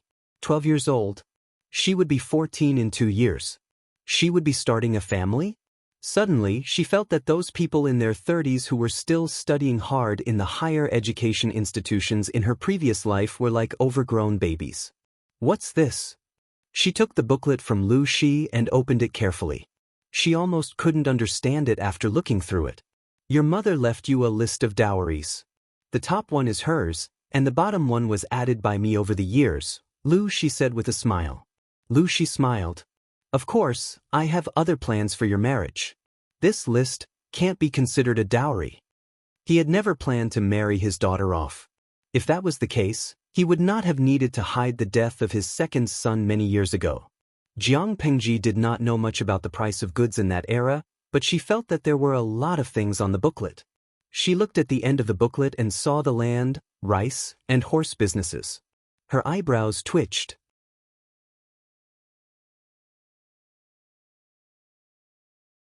Chapter 52. If they raised a flag and rebelled, they would definitely win at the starting line with the resources. In fact, that was indeed the case. If all the things in the book were converted into money, It would be several times richer than the national treasury of Dongqing. She really didn't know how Lu Shi had managed to amass such a large net worth without alerting anyone. Jiang Pingji suppressed her inner thoughts. Although she had only glanced at it a few times, she had memorized every single word on it. It was a pity that she could not understand the prices at that time, so she was not clear about the specific value of the contents. Marriage? Jinga? The Weiss have other plans. Her temperament is not suitable for you, so they will probably call off the marriage soon. Then, to protect her reputation, my son may have to suffer. Lu Shi sneered. He knew the Weiss plans like the back of his hand. The Weiss had insisted on keeping the marriage even though their second son was dead. They did not want Jingxian to be known as a jinx to her husband. But the two families could not let their daughters marry each other, could they? Even though it was part of Lu Shi's plan, he was still unhappy. Therefore, the Weiss should speak up and discuss the cancellation of the marriage. Jiang Pingji was not surprised. In this situation, women are always at a disadvantage. I'm fine. They knew that she was a woman, but they still married their daughter to Jiang Pingji. That family was either stupid or plotting something, or there was something wrong with the woman. Lu Shi calmly covered his trembling hands with his sleeves to hide his loss of composure. If Jiang Pingji had been a man, Lu Shi might have felt that his son was magnanimous and open-minded. But she was a girl. Why did it feel weird to hear her say that? Was it not good for his daughter to be such a man? Lu Shi raised his eyelids and said, "Oh, it's not easy to humiliate my son. I won't let them take advantage of me." If the marriage was cancelled when they were young, the man would bear most of the pressure. How could he be willing to do such a disadvantageous thing? Lu Shi was not a picky person, but he hated being at a disadvantage since he was young. The Weiss had to show their sincerity. Jiang Pingji was speechless. She secretly poked at the system and muttered to herself, "I think this cheap father is a little two-faced." The system said, "Host, how can you say that about others? Take a look at your own color first." Jiang Pingji's style was very similar to Lu Shi's. Who wouldn't believe that they were father and daughter? Perhaps it was because he was getting older, but Lu Shi's health wasn't as good as it was when he was young. After a few coughs, his eyes were bloodshot. He looked a little listless. He looked weak under the flickering candlelight. "Did you dismiss some guards a few days ago?" Jiang Pingji was practicing calligraphy under Lu Shi's guidance. She felt that it was much more efficient than fumbling around on her own. She stopped writing and looked up at him. "Yes, it's just a few unscrupulous and crafty ones. I threw them to the old butler and sold them." Lu Shi's question was not meant to reprimand her. "Although our mansion is small, we can't be short of guards. Tomorrow, you will follow the butler to buy some useful servants. Come back and write a plan for me. Write whatever comes to your mind. The more detailed, the better." Lu Shi paused and continued, "In recent years, natural and man-made disasters have been happening. Refugees and bandits have fled everywhere. Even Hejian County is not peaceful. If it weren't for your quick thinking, I'm afraid you wouldn't have been able to get out of that situation so easily. I've thought about it. Coincidentally, we have some surplus food. If you're interested, you can take it to feed your troops and keep it for self-defense." Jiang Pingji's eyebrows twitched even more. Troops? According to her understanding, troops were considered private troops. They were equivalent to guards or servants. Not to mention the aristocratic families, even the gentry with some surplus food would feed them. The reason was similar to what Lu Shi had said. The current situation was not stable. One could encounter several groups of robbers and murderers when they went out. Some small places would even be looted by bandits. If one did not have some strength, he would not even know how he died. Now that the aristocratic families were powerful, the emperor was afraid of them. Another reason was that the aristocratic families had a lot of troops in their hands. Of course, for ordinary people, troops were servants and guards. But for Jiang Pingji, they were F***king private troops. Even though you're a boy in name, you're still a girl.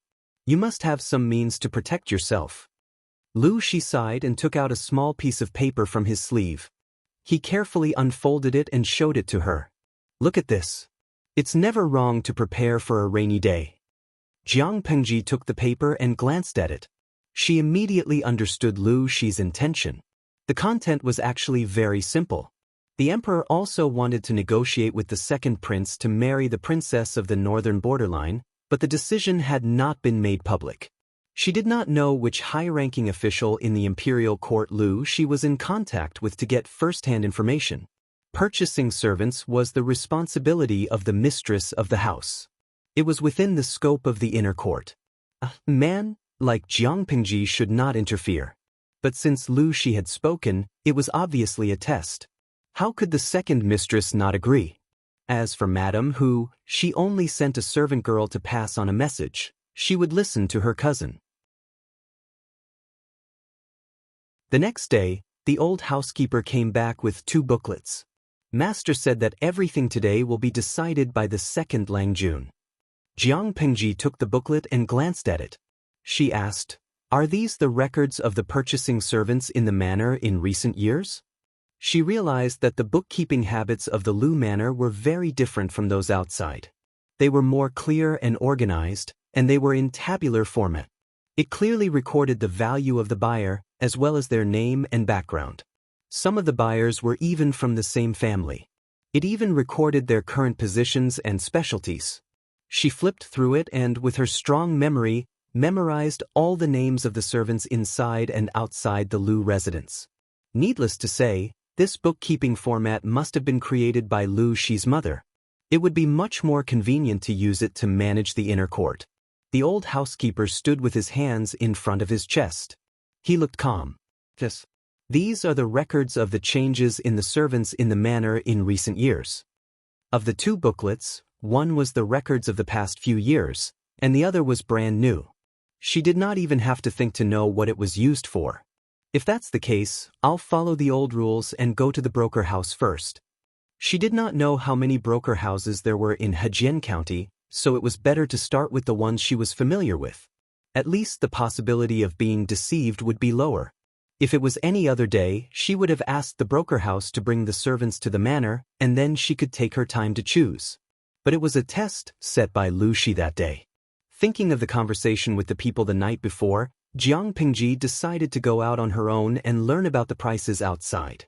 What she heard from others and what was written in books was not as convincing as seeing it with her own eyes.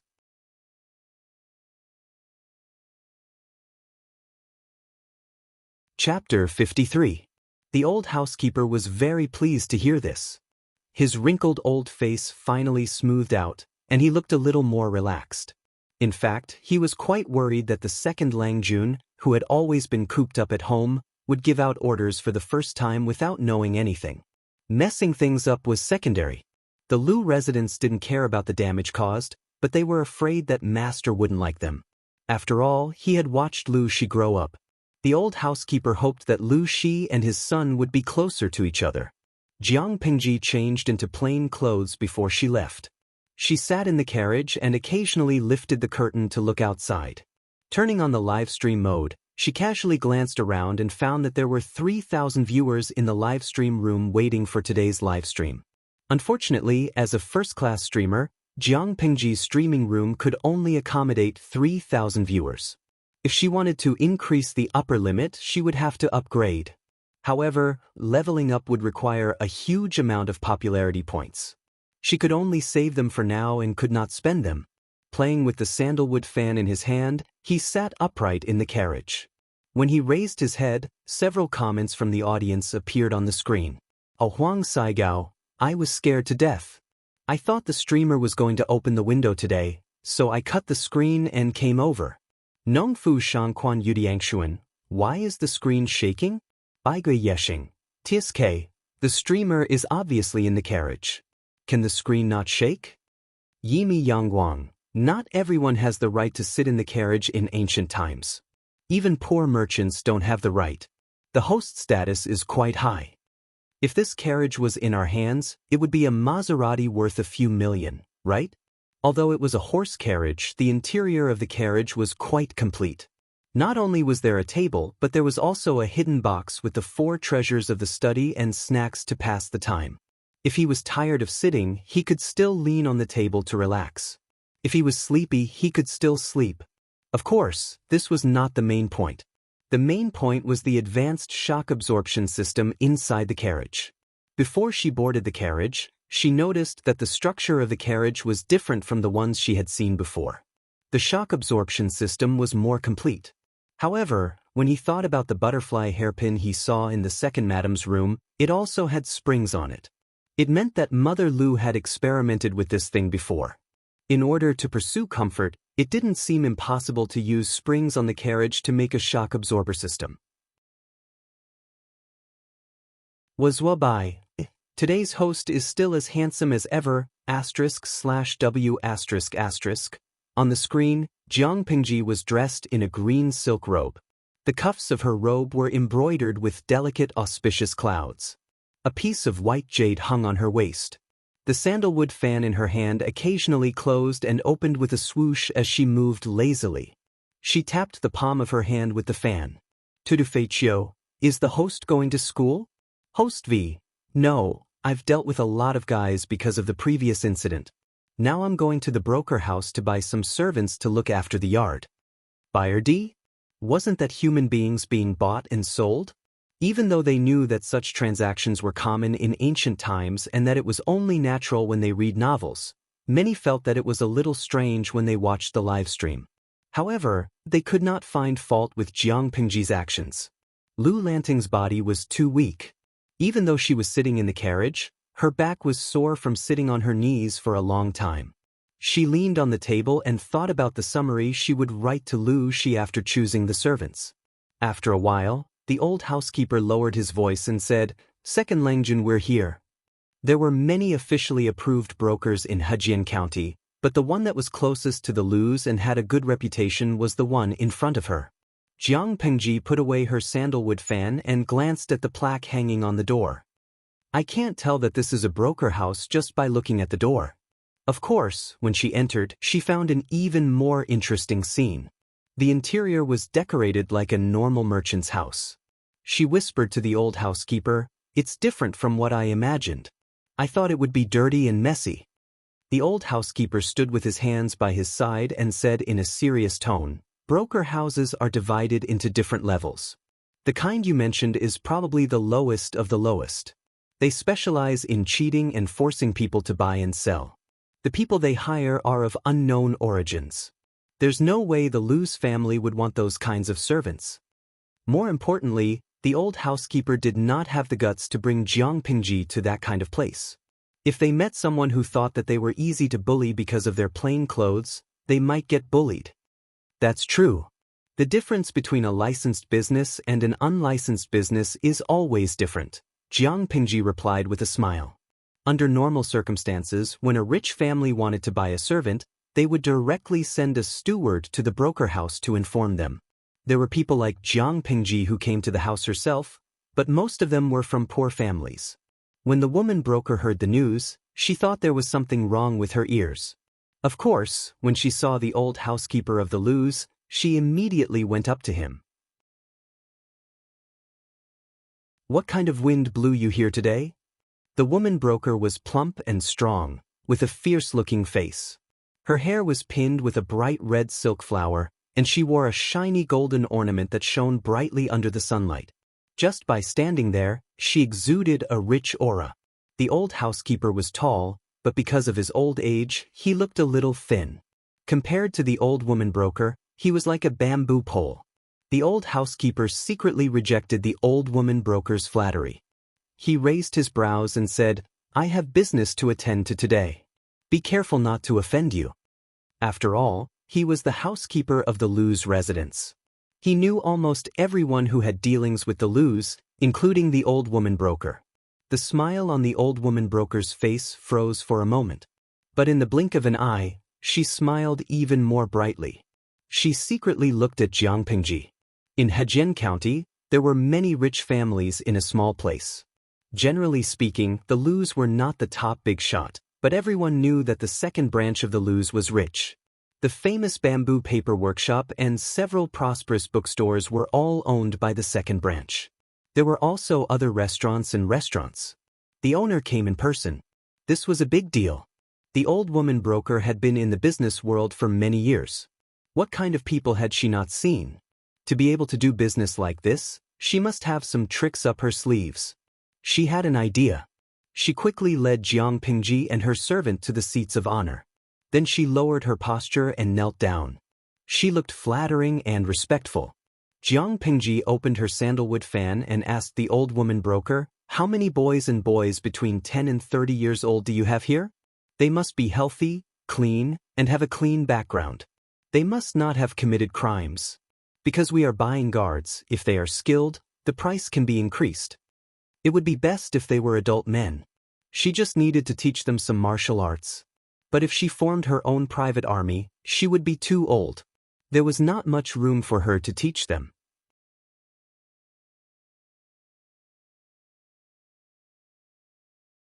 Chapter 54. Servants? The woman broker was startled and turned to look at the old housekeeper. Jiang Pingji saw it and frowned. She closed the sandalwood fan in her hand and tapped it on her palm. She asked coldly, "Is there a problem?" In the blink of an eye, her cold eyes were filled with unfriendliness. It was as if a huge rock was pressing on people's hearts, making them feel depressed. Although the broker house had official permission and was a legitimate business, it was still making dirty money from human trafficking. In this line of work, who could compare to them when it came to the ability to adapt to the situation and speak the right words for the right people? The woman broker in front of them was a leader in the industry. Otherwise, she wouldn't have been able to run the business to such an extent. But now it was strange. The woman trader was almost suffocated by Jiang Pingji's imposing manner. She had no choice but to lower her stout body. Sweat was dripping from her forehead like greasy oil, and the silk flowers in her hair were trembling because of her movements. Nongfu Shangquan Yudiangshuan, excuse me? So the streamer is going to choose servants today? Yingbasin Sangwashan, haha, there is hope to sleep with all the officials and generals. The streamer is going to have a private troop? Yimi Yangguang, but it's strange. Why did the woman broker react like that when the streamer said she wanted to buy servants? Not only did the audience want to know the answer, but Jiang Pingji was also confused. However, seeing the old housekeeper's expression, she suddenly understood the cause and effect. She smiled and added, "By the way, the servants sold by the loos don't need to be sent to me." Most of the servants sold by the loos had been sent to the broker house. Why was the woman broker so surprised? In fact, if one thought about it, it was understandable. As long as one had some foundation, the guards in the house were all born in the house. They were guaranteed to be loyal to the master. For a guard like this who went out to buy things, not only did he not have a clean background, but his loyalty was also a problem. The loos were not prosperous, but they had been around for hundreds of years. Jiang Pengji came out to buy servants, so of course the woman broker would be surprised. At that moment, the old housekeeper calmly spoke and dispelled the woman broker's doubts. He then went to pick the suitable servants. As a small role model in the industry, the middleman's ability to handle matters was commendable. In just a short while, she had already gathered enough people. Granny Broker said fawningly, replying to Langjun, "Your servant has brought them here. They are all waiting in the courtyard." Her voice was so sweet that it could almost cause diabetes. If her body was not still trembling unconsciously, she would probably sound more natural. "This is really strange. I thought it was a big deal, so I walked over eagerly. Who knew that when I met the young man's eyes, I actually felt as if my clothes were being stripped off, and even the color of my heart was being seen by the other party. My whole body felt cold." Jiang Pengji looked at the woman broker's unnatural posture. Her pale lips curled into a faint smile. She stood up and said, "Then let's go and take a look. If they're not to your liking, I'll have to trouble you to find another group of people." Of course. In the whole of Hejian County, there is no better broker house than mine. The old woman broker patted her chest and promised. The people waiting to be selected were all in the yard. The woman trader eagerly led the way and hinted, "Is there anyone else you want to look at?" Granny Broker? What was her task?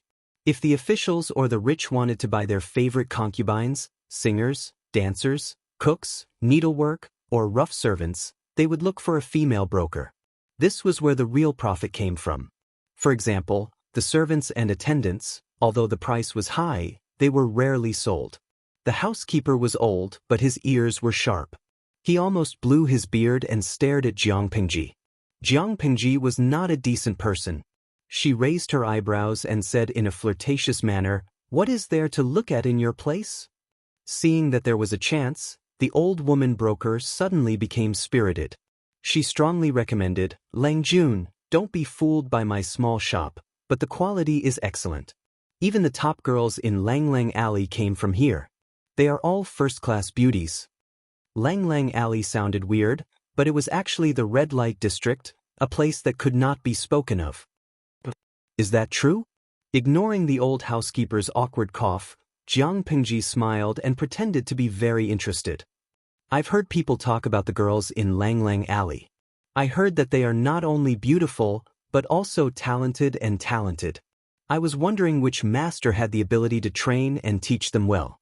I didn't expect them to be right in front of me." The housekeeper was speechless. "Yimi Yangguang, I didn't expect you to be such a hardcore streamer. You even teased the granny broker." When Jiang Pingji praised someone, she liked to look them in the eye. Her eyes were like a pool of crystal clear water, full of sincerity. People could not help but believe what she said. Even the granny broker, who was used to seeing the world, felt a little embarrassed. The housekeeper braced himself and said in a low voice, "Second Langed in this, everyone loves beauty. If I can bring home a beautiful girl, won't I be happy to look at her every day?" The old housekeeper was speechless. He had a bad feeling. His second Lang Jun wouldn't go to Lang Lang Alley just to look at a beautiful girl, would he? As they spoke, the three of them arrived at the courtyard. There were a few rows of people standing in the open space. They were arranged according to their height. Although they were wearing coarse linen clothes with a few patches, these people's spirits and appearance were considered good. Their skin didn't seem to have much dirt. Regardless of their appearance, they gave a good first impression. The broker house had been doing well in Hejin County for many years. It was reasonable that it was doing better than other brokers. "Do you have any records of these people's backgrounds?" Jiang Pingji walked to the front of the crowd and glanced at each of them. A lot of information appeared in her mind, but it was quickly digested. She had already made a decision. As a broker house, it was natural to have a lot of information on the goods. The records were not complicated, but they were piled up without order. It was not as clear as the account books of the loos. She was not picky. She flipped through it quickly. People who did not know would think that she was fanning herself with it. The granny broker was a little unhappy. She thought that Jiang Pingji would not be able to choose a good servant with such an attitude. Bracing herself, she pointed at a tall and sturdy man. He was the most powerful person in the group, and he had some skills. "Lang Jun, what do you think of this one? He's hardworking, honest, and clean. If it weren't for the fact that his parents passed away, he wouldn't have sold himself here." Even though the granny broker was evil, she did not dare to trick Jiang Pingji. Under normal circumstances, the strong man would be a good choice, but Jiang Pingji did not like him. "Oh, no need. I'll get rid of him," Jiang Pingji said without looking up. His parents died because of his laziness. Everyone was speechless.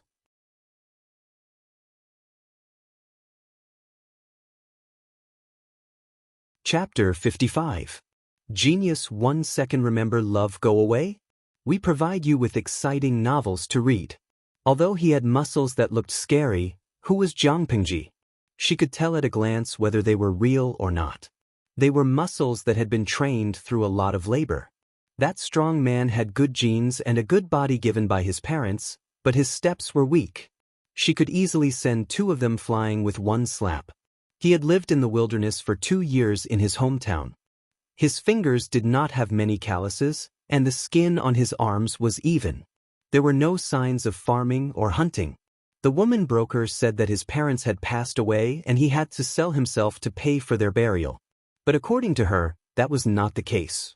As expected, when she casually said these words, the expression in the man's eyes changed. They were filled with fear and cowering. Although the woman broker did not know how Jiang Pingji knew, she also felt embarrassed. What was the scariest thing for a person in her line of business? Wasn't it because the goods were not right? Her reputation was ruined, and she lost her source of income. She thought that the person she recommended was a good one and that Jiang Pingji could see her honesty. She did not expect to be slapped in the face in public. Eliminate this one as well. Eating, drinking, whoring, and gambling are more reliable than me. Do you think you can be a boss after buying him? The woman broker's mouth twitched. She almost tore the handkerchief in her hand in half. She was going to recommend the one Jiang Pingji pointed at. The man was in his 20s. He had a good physique. He had read a few words in his childhood. He was smart and had a good eye for people.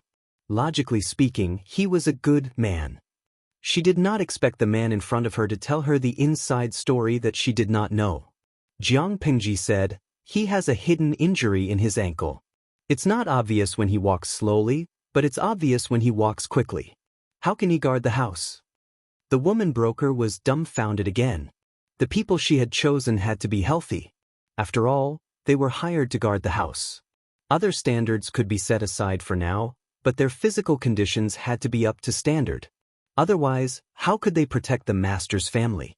But, looking at the man's evasive eyes, the woman broker knew that Jiang Pingji was telling the truth. And this one, Nongnan, Tong. The Lius don't dare to take in such a scumbag. It's disgusting. Under the watchful eyes of the woman trader, Jiang Pingji eliminated a few people in a row. She gave a variety of reasons, which stunned everyone. After a round of screening, Jiang Pingji glanced at the remaining people and said to them, "Stretch out your right hand." The people of this era had poor physical fitness and poor bones. It was impossible for Jiang Pingji to use the standards of her previous life to filter them, but she would choose the tallest among the shortest. With her eyesight, she could filter out those with problems, and the rest would depend on their aptitude. Sleeping all over 3 kingdoms male god, the streamer knows how to feel bones? There were many classic plots in novels where one would feel one's bones to determine one's aptitude. How would one do that? In fact, Jiang Pingji did not know how to feel bones, but she had seen a lot and had her own way of identifying aptitudes. If one were to insist that this was bone-touching, the essence was more or less the same. However, she didn't need to touch it herself.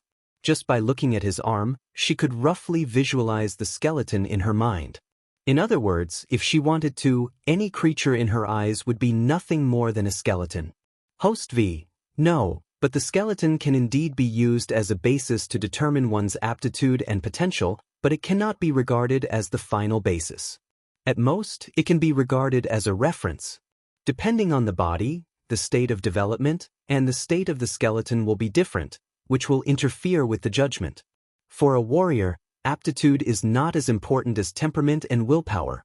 The latter can sometimes create impossible miracles. Sleeping all over 3 kingdoms male god. How many people do you plan to choose? Host V. The quality of the soldiers is more important than the quantity. I'll train a few guards first, and then we'll talk about the future. Jiang Pingji had read military strategies a few days ago, and she had also read some books related to the battlefield. She had even asked Lu Shi himself. After combining the information from various sources, she had a general understanding of the war in this era. If the information showed that the first party had 200,000 soldiers and the second party had 150,000 soldiers, and there was a huge disparity between the two sides, which side had the highest probability of winning? Excluding factors like timing, geographical, and human conditions, most people would think that the first party had a high probability of winning. In fact, the ratio of winning and losing was basically 50-50. Even if the first party had an advantage, it was not a big one. In the war in this era, it did not mean that the side with more people had a higher probability of winning. In fact, that was not the case. On the surface, there were as many as 350,000 people on both sides, but the number of people that really determined the outcome of the war was probably less than 50,000. The real competition was between the elite soldiers, and the ratio was very small. The rest of the soldiers were just bystanders. The weapons in their hands were just sharpened tree trunks, and they wore coarse linen clothes.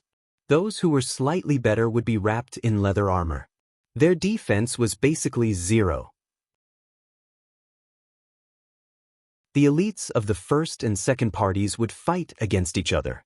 Based on the situation of the battlefield, if the winning side's morale was high, the bystanders would rush forward aggressively. If the winning side lost, the bystanders would definitely run away faster than anyone else. They would flee in panic.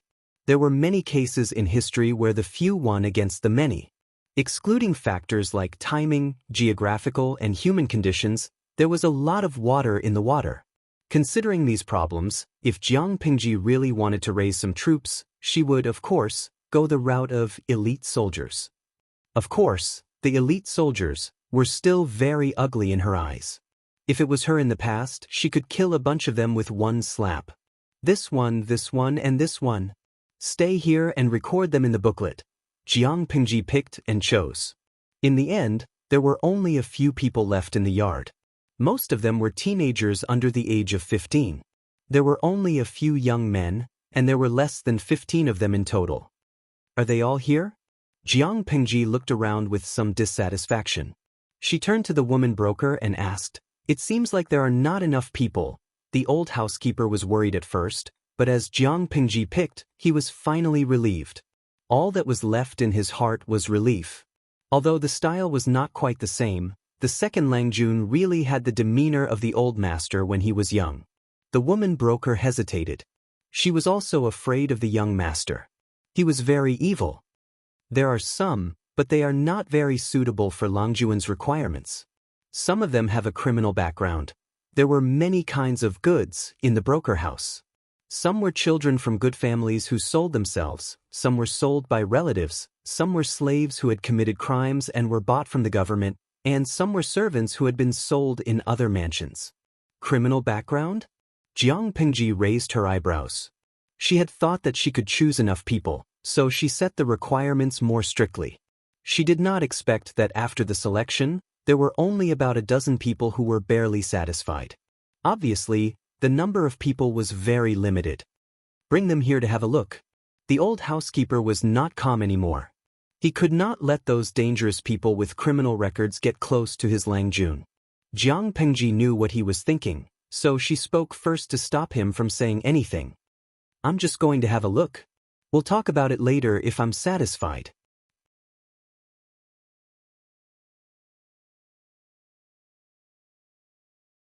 Chapter 56. If it was just to guard the house, Jiang Pingji would definitely not use those with criminal records. After all, she had to think about the safety of the Liu family. But if it was to train private soldiers, that was another matter. She had yet to meet a troublemaker that she could not handle. Deep in her bones was a spirit that loved to pursue thrills and thrills. Sometimes, it could even be said to be sick. She remembered in her previous life, before she became the commander of the army, her superior trained her, but he also had a headache because of her temper. Every now and then, she would see a psychiatrist for guidance. The psychiatrist did not alleviate her mental symptoms, and she almost drove them crazy. After all, not everyone had strong psychological endurance. They could not accept a stranger flipping them over the moment they met. Under the sharp gaze of the old housekeeper, the broker ordered the goods that were difficult to sell to be brought over. Almost everyone wore shackles on their hands and feet. They did not look like the goods in the broker house. If they wore prison clothes, they would look like criminals. Are these all sold by the government? Jiang Pingji glanced at them. Half of them had tattoos on their faces. They had been branded. Some of them are official slaves. Some of them were originally sentenced to death, but they were lucky enough to be released due to an amnesty. Looking at those people who were either dead silent, mocking, or harboring evil intentions, the woman broker's intestines turned green with regret. Although she was in a hurry to get rid of them, if Jiang Pingji really liked some of them and brought them back, the Lus would definitely not let the broker house off. Love go little shu net coamnesty? Jiang Pingji searched her memory and found that there was indeed such a thing. The government was celebrating the birthday of his favorite concubine. In addition, the drought that had been on and off in Dongqing for more than half a year had been alleviated. Calculating the time, it should be early February. Under the nervous gaze of the old housekeeper, Jiang Pingji walked in a big circle and stopped in front of a young man who was about 16 or 17 years old. Sleeping Xianxia, he's really good looking. I feel that his facial features are a bit similar to the little fresh meat that was popular some time ago. Tudu Feichio, sigh, I wouldn't have noticed if you didn't mention it. But this one looks more mature and manlier than those little fresh meats. In ancient times, one could start a family at the age of 13 or 14. At the age of 16 or 17, one would already be the father of a string of little kids. Naturally, one would be more mature and steady. However, Jiang Pingji's focus was not on looks. In fact, she was not very concerned about the looks of people other than women. Raise your head and let me see. Jiang Pingji did not use her hand to pinch his chin. Instead, she used the tip of her sandalwood fan to lift his chin. He seemed to dislike such a humiliating action, but his strength was no match for hers. What a pity! This was also a convict who had been branded. The tattoo mark was on the right side of his face near his ear. Because he hadn't taken good care of it, the wound had started to fester and ooze out a fishy yellow liquid. Some of his flesh had even rolled out, mixed with wisps of bright red. It looked quite horrifying. Yimi Yangguang, it looks even more like it from this angle. His eyes are so good / greater than over equal to / Perhaps it was the seduction of beauty, but Jiang Pingji's sharp eyes saw a row of lollipops and lovers' hearts floating across the screen. The young man who was forced to raise his chin slightly squinted his dark and bright eyes. His thick and long eyelashes trembled slightly, and his eyes seemed to hide a sharp blade. Being stared at by him made one feel a sense of dread, as if someone was stabbing their eyelids with a knife. His bloodless lips were dry and pale, and there were even some cracks. His cheeks were dyed a sickly red because of the heat. Because he raised his head, his neck was long and slender. His untidy collar was loose, revealing the delicate curves of his collarbone. The old housekeeper silently moved his eyes away. The scene was too beautiful for him to look at. The woman trader also sighed with regret. It is indeed a pity. Even if the wound on his face heals, it will still leave an ugly scar. At the moment, the trend was for fair and delicate beauty. Many gentry families pursued the fashion of putting flowers on their hair and applying powder. However, the public's sense of beauty had not changed much. They were still very clear about the difference between beauty and ugliness. Although this young man looked more heroic, he was still a rare beauty. If his face was not ruined, he would definitely be very popular if he was sold to a brothel with his appearance. Lang Jun, stay away from him. Be careful of his illness. The old housekeeper stood aside and disapprovingly looked at the fan in Jiang Pingji's hand. She smiled and put away the sandalwood fan. Her eyes lingered on the young man. His eyes were full of unwillingness, as if he was an underage cub locked up in a cage. He had the ability to roar in the forest, but he was helpless against the reality. Woman trader, what did he do? The woman trader thought for a moment and said, he is from the county next door. His mother went out to buy vegetables and bumped into a noble. She was pushed and fell to the ground. Unfortunately, she hit her head and passed away. When he found out, he took a knife and went to seek revenge. He killed a servant and was arrested. Originally, he was sentenced to 30 years of exile, but the family refused to accept it. They used their connections to send him to the death row. Not only did he kill someone, but he also offended the nobles. That family would definitely use their connections to take his life. However, he was lucky enough to be granted amnesty. Because there was a reason for it, and the motive for the murder was out of filial piety, he was taken out of the death row prison and became a slave. He went back and forth a few times and finally he fell into her hands. The woman trader carefully suggested, he is a thorn in the side. He is not easy to train. Why don't you look for someone else? Jiang Pingji pursed her lips and smiled. She opened her fan and smiled. No, I'll take him. The old housekeeper and the woman trader were speechless. Why did she hate him so much? It's hard to find someone who is literate. It's even harder to find someone who is literate and has some brains. It's just a few taels of silver. The young man glared at her. She could even hear him grinding his teeth. Jiang Pingji looked at the young man and smiled meaningfully. She was lucky, but the young man's luck was terrible. If it weren't for her, he could definitely escape from the broker house that night. He was only one step away from the long journey. But such a prison break was nothing in front of her. At most, it would arouse her interest. What's his name?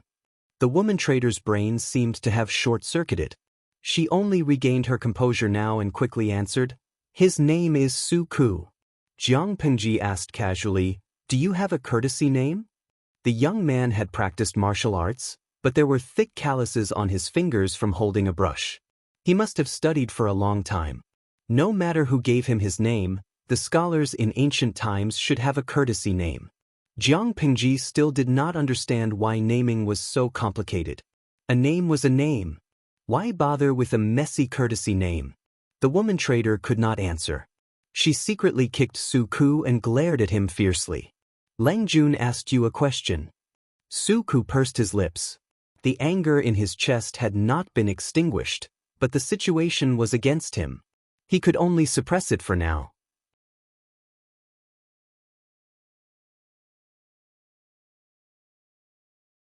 Chapter 57. Replying to Lang Jun, "My name is Xiaoyu." Su Ku lowered his head, trying not to let others see the hatred in his eyes. Jiang Pengji mocked, "Xiaoyu? Why wasn't it foolish filial piety? There's nothing wrong with avenging your mother, but have you become stupid after studying for so many years? You dare to pick up a knife and seek revenge just because you have some skills? It's fine if you can kill your enemy with your own hands, but you just let your enemy lose a dispensable servant, and you even lost yourself.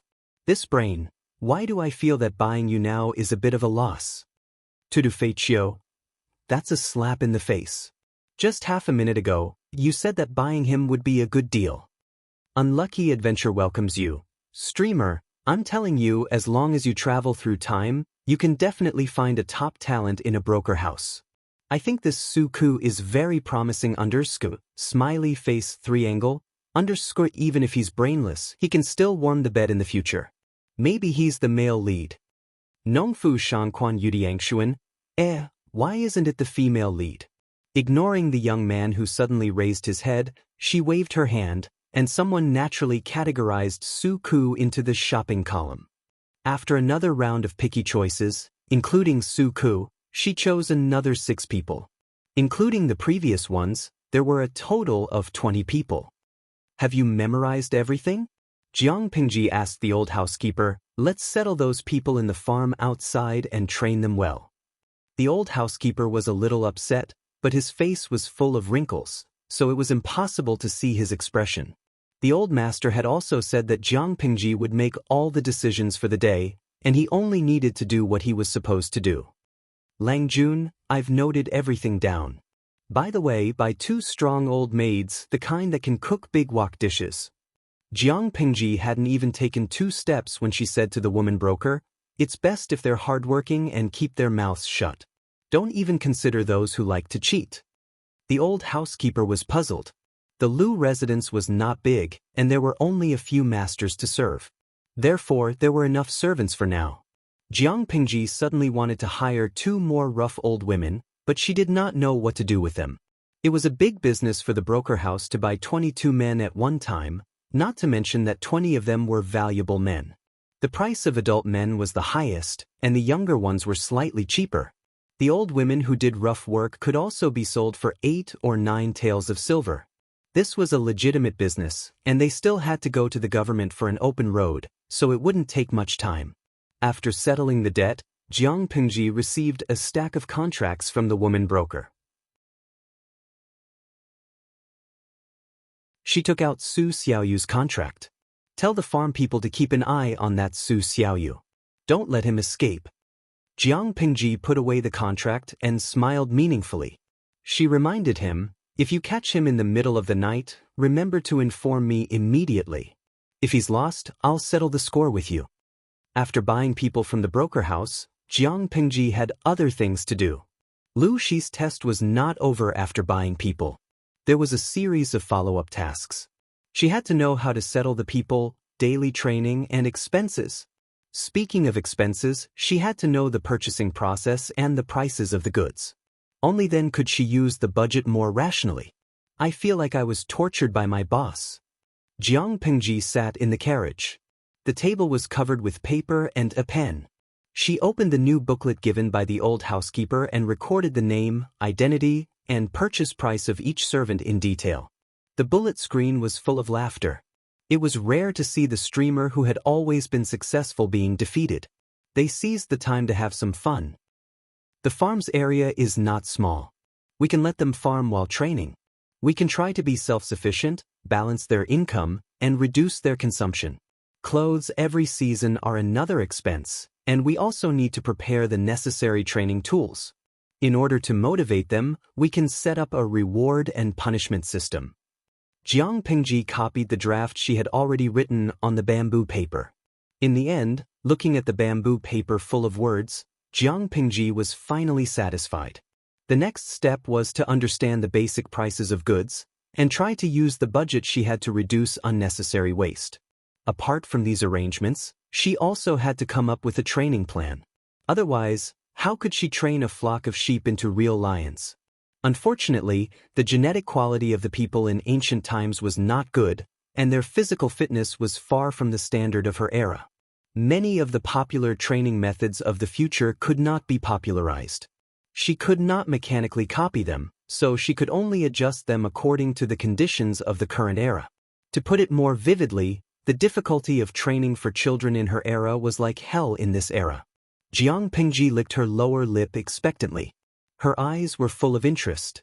She loved challenges like these. Every challenge could stimulate the calm and cool blood in her body. She could not help but be excited. I really can't wait. Tudufeichio, why do I have a bad feeling? Looking at the streamer's smile, I feel the air around me turn cold. Yimi Yangguang, you're not alone. I feel cold too. I'm a newbie and I'm shivering. Should it be said that the purer a person is, the stronger their intuition? Looking at the bullet screen that flew past, Jiang Pingji was finally willing to restrain the emotions in her heart. She stopped smiling. It was the beginning of March, so the sky darkened early. Life in ancient times was boring. The rich could still light a lamp to read, listen to dramas, and find something to do to pass the time. Ordinary people, on the other hand, ate early and went to bed early. It was almost mealtime, so the housekeeper urged her to go back and eat with Lu Shi. Before Lu Shi came back, the Lius ate separately. But now that the master of the house was back, it was inappropriate for the family to eat separately. When she arrived at the main hall, Jiang Pingji was surprised to see Madame who usually stayed in her yard, sitting on the left side of Lu Shi. As for the second lady, she was still resting in her yard because of her health. Jiang Pingji bowed to Lu Shi with the etiquette of this era and nodded to Madame Hu. Coincidentally, the servants came in with the food. Third brother and second sister are eating in their own rooms? Jiang Pingji asked while the servants were still arranging the table. In this era, it was important not to talk while eating. The rules of the Lius were not as strict as those of the Lius, but basic etiquette was still important. If Jiang Pingji had any questions, she could only ask them before mealtime. Otherwise, she would have to stay silent until the end of the meal. Madame Hu looked down as if she was looking at the delicate embroidery on her clothes. Lu Shi frowned, but he did not speak. In the end, it was Madame Hu who broke the awkward silence with a smile. Third Lang Jun was too playful a few days ago and his face was disfigured. According to the doctor, he needs to rest in his room for a while and control his food intake. Otherwise, it will leave a scar. The second Yangzi is still young and shy. She blushes easily when she talks too much. Cousin has always been serious. If he keeps a straight face, the girl will cry.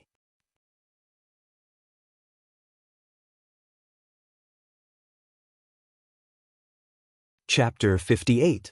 Lu Shi did not say a word throughout the meal, as if he had not heard the conversation between Jiang Pingji and Madame Hu. The meal was finished in silence. Perhaps it was the influence of Jiang Pingji's soul, but this body's appetite was much larger than Lu Lanting remembered. The cook's cooking skills were excellent, and even though the seasoning of this era was incomplete, it was more than enough for Jiang Pingji, who was used to tasteless energy agents. Lu Shi observed Jiang Pingji and noticed that she habitually squinted her eyes when she ate. She looked like a well-fed cat. He secretly noted down her preferences so that he could ask the cook to make more of them in the future. "Cousin, you still have the 2 wild children in the backyard?" After Jiang Pingji left, Madame Hu followed Lu Shi into the main yard and sat down lazily at the table where Lu Shi practiced calligraphy. "What wild children? Where did you learn to talk like that?" Lu Shi frowned. Madame Hu was so lazy that the veins on her forehead were throbbing. His headache, which he had not felt for years, was back. "Sit properly. Don't sway."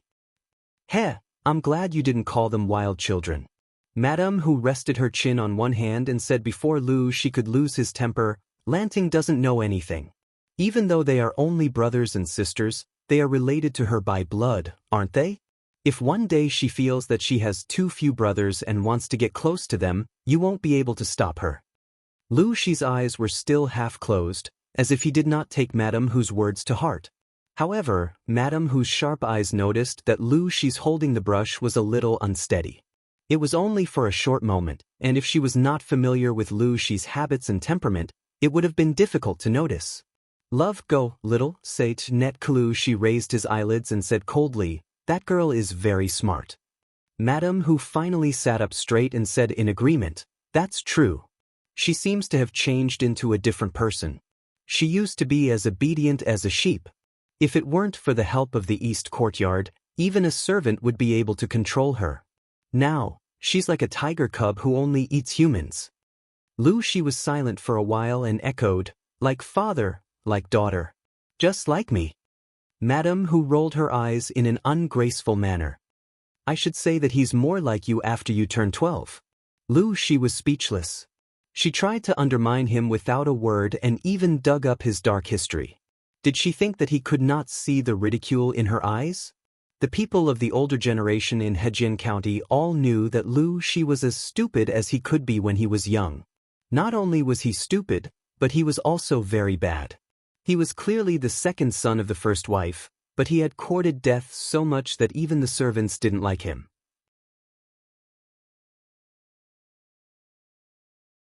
Whenever he was mentioned, they would look down on him.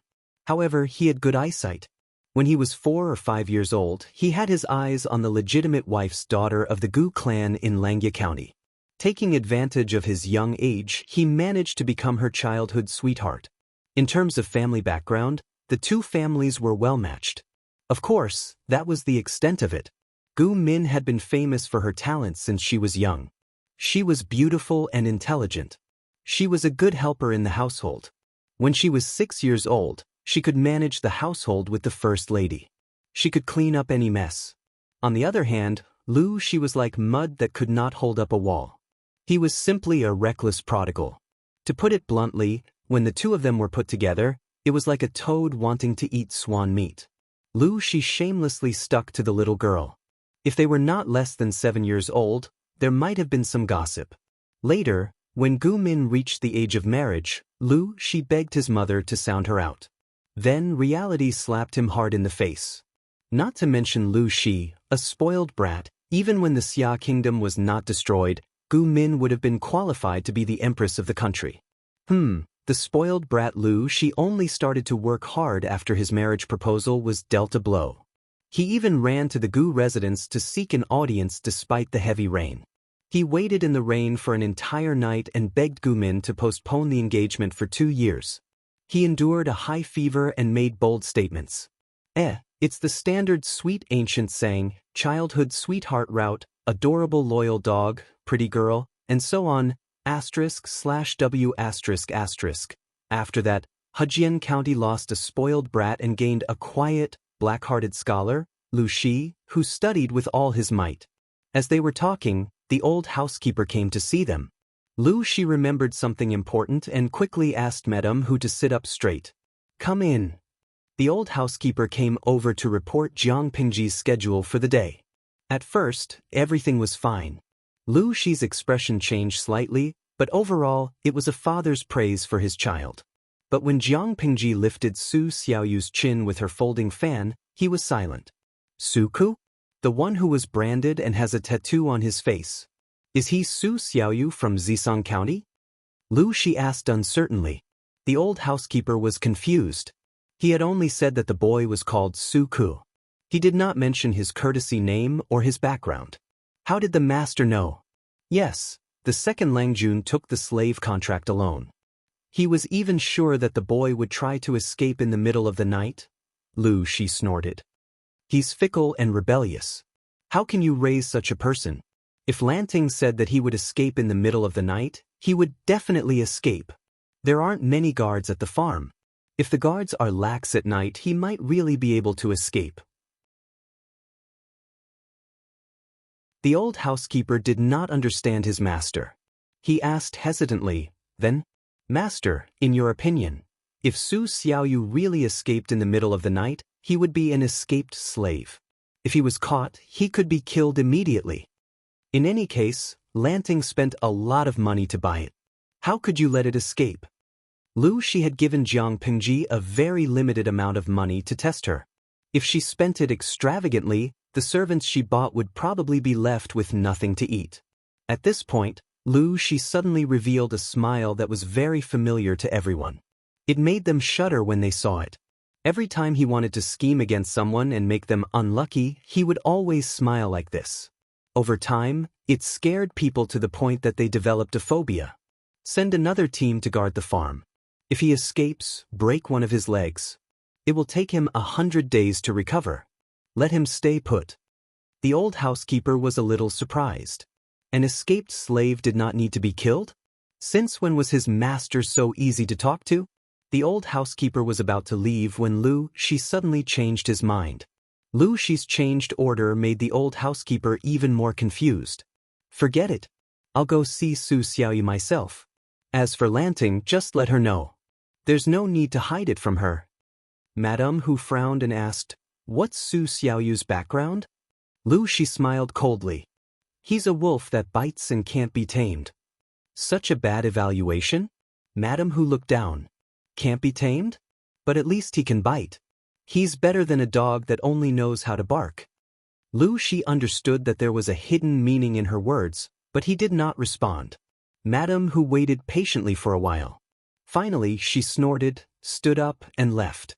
The room was silent. Lu Shi sighed and muttered, Minner spoils him, but his temper is still so bad.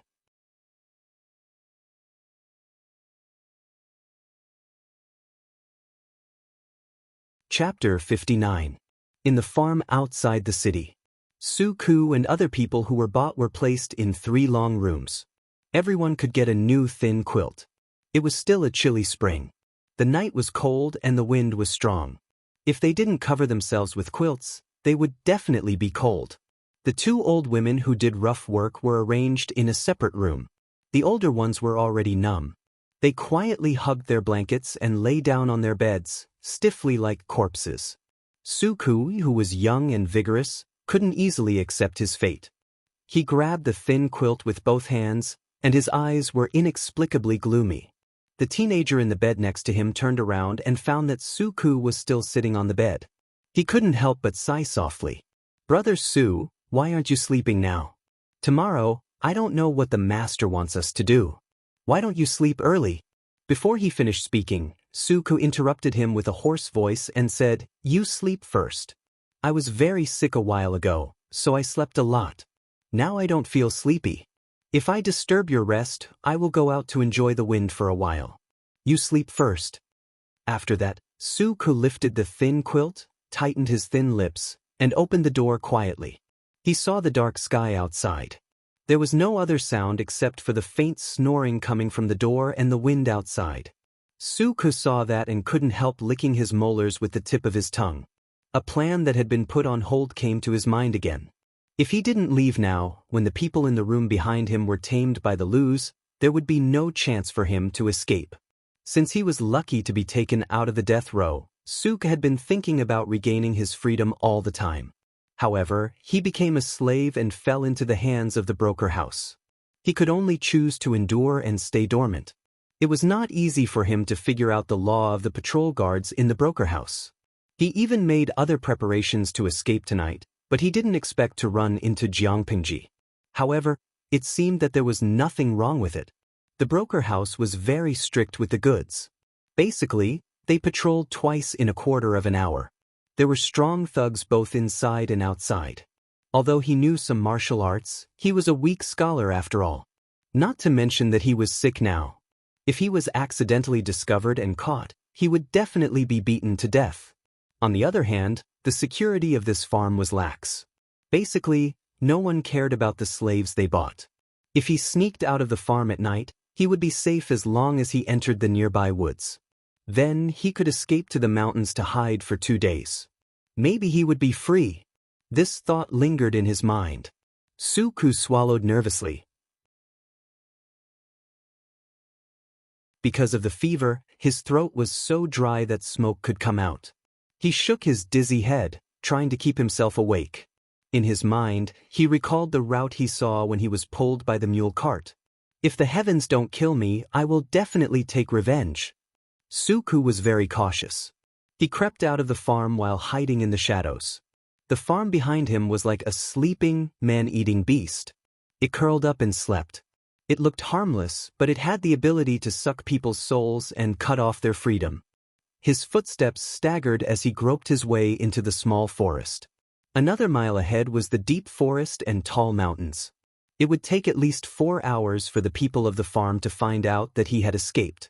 He still had plenty of time. However, Su-ku's heart that was about to return to freedom didn't last long. His 2 handsome eyebrows gradually furrowed because of doubts. There was a kind of uneasiness in his heart. Su-ku walked for another quarter of an hour, and his heart gradually sank to the bottom. The night wind whistled and hit his face. It was bone-chilling, but it was still not as cold as his heart at this time. The huge gap between the heaven of freedom and the hell of reality when he was about to touch it made his hands and feet feel cold.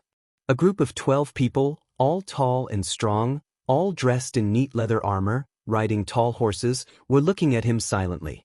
Su-ku stared at them blankly, and they also stared at him blankly. At this time, silence was better than words.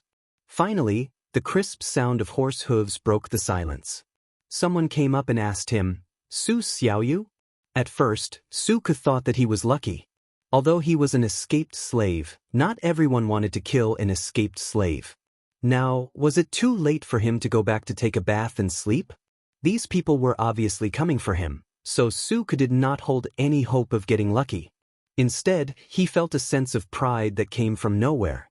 He raised his hand to straighten his clothes, cupped his hands and said, "Yes, I am Su Xiaoyu from Zisong County." "Su Xiaoyu? Oh, it's you.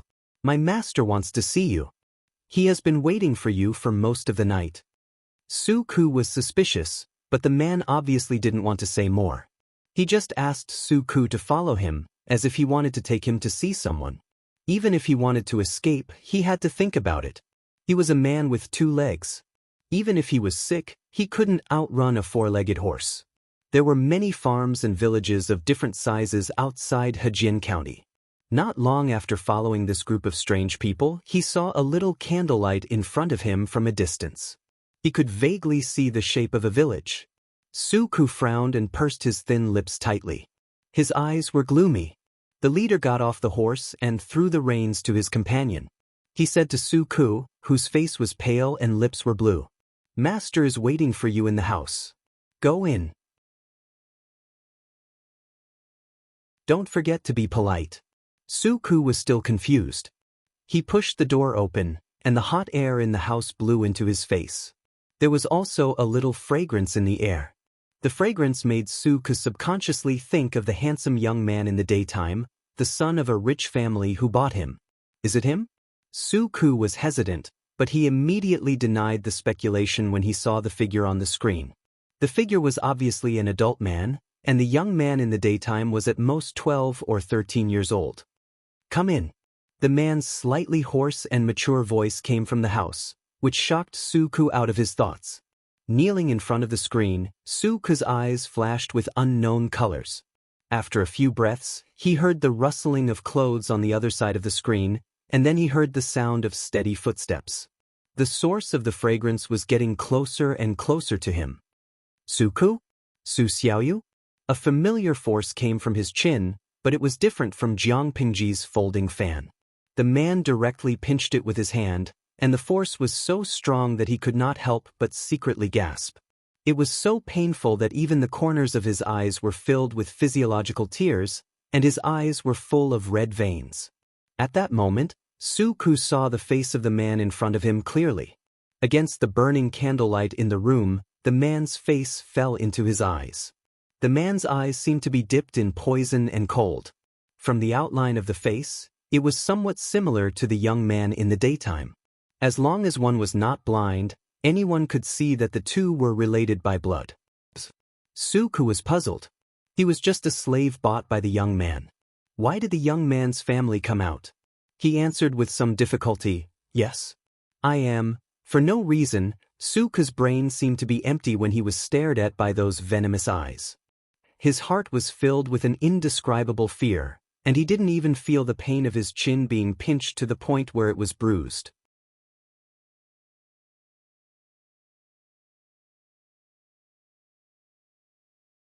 Chapter 60. After a good night's sleep, Takshu and Xuanmei helped Jiang Pingji dress and wash up. Second Lang Jun, the old housekeeper, sent a message last night saying that a servant escaped from the farm and was later caught. Takshu straightened her collar and then tied up her long hair. She fixed it with a simple but exquisite jade hairpin. Clothes and appearances in ancient times were complicated and particular. Jiang Pingji only knew how to tie her hair into a ponytail. She allowed the two personal maids to do whatever they wanted. She raised her half-closed eyelids and asked, "Escaped slave? Su Ku? That seems to be the name. Now he is waiting for you outside the yard." Xuanmei echoed. She then criticized, "Second Lang Jun is gentle to his servants, unlike the other young masters. Lang Jun, you took him in. What else could he be unhappy about? How dare he want to be a runaway slave?" Jiang Pingji listened quietly and didn't say a word. In fact, she admired Su Ku's actions. People who fought for their own freedom were courageous. However, in this era, her thoughts and Su Ku's actions were very rebellious. Su Ku was not worthy of being treated like a fool, so she just listened.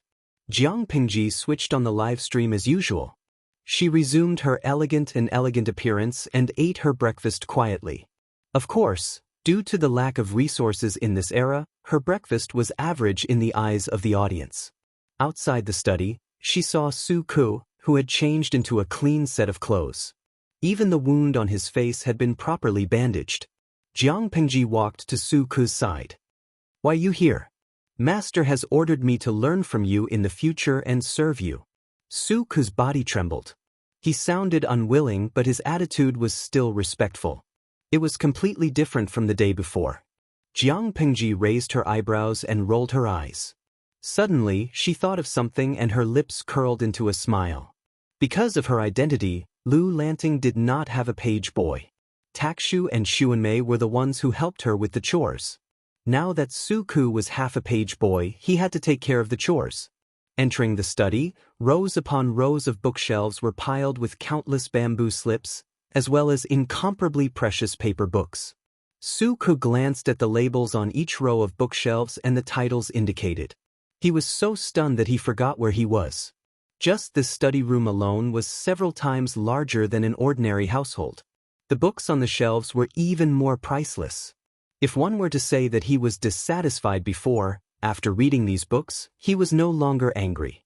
In fact, he was so excited that his hands were trembling. What happened? Jiang Pingji glanced at Su Ku and sat down. She pointed at the box beside the desk and said, "Cut the paper." The bamboo paper produced by the papermaking workshop was very big. Jiang Pingji cut it into a suitable size according to the requirements. The paper she had cut before was used to practice calligraphy and complete homework. It was the size of A4, but it was too small for drawing designs, so she had to cut it again. Tudu Feichio, early in the morning, I've been given candy by the streamer. Although the gender is reversed, it's still pleasing to the eye. Lao Gong Bougie hubby, isn't this the stubborn young man from yesterday? Jiang Pingji seemed to be practicing calligraphy, but in fact, she was watching the bullet screen of the live stream. The screen was full of old drivers. Badao Zhangzi, did something unspeakable happen last night? Why does it feel like the wolf cub has become a little lamb after one night? What did you do to the cub last night? Jiang Pingji secretly clicked her tongue. What did she do to the cub? It was obvious that someone had gone to train the wolf. Sorcerer girl offing. I haven't been here for 2 days, and the streamer has already started to build a harem? Misha warrior The audience is confused, but Su Ku is obedient, and his style is as beautiful as a painting. The comments were getting more and more twisted. Some people even tipped her, hoping that she could make a live version of how to flirt with a man. Her eyebrows were jumping happily. Su Ku, who was beside her, had no idea of Jiang Pingji's rich inner thoughts.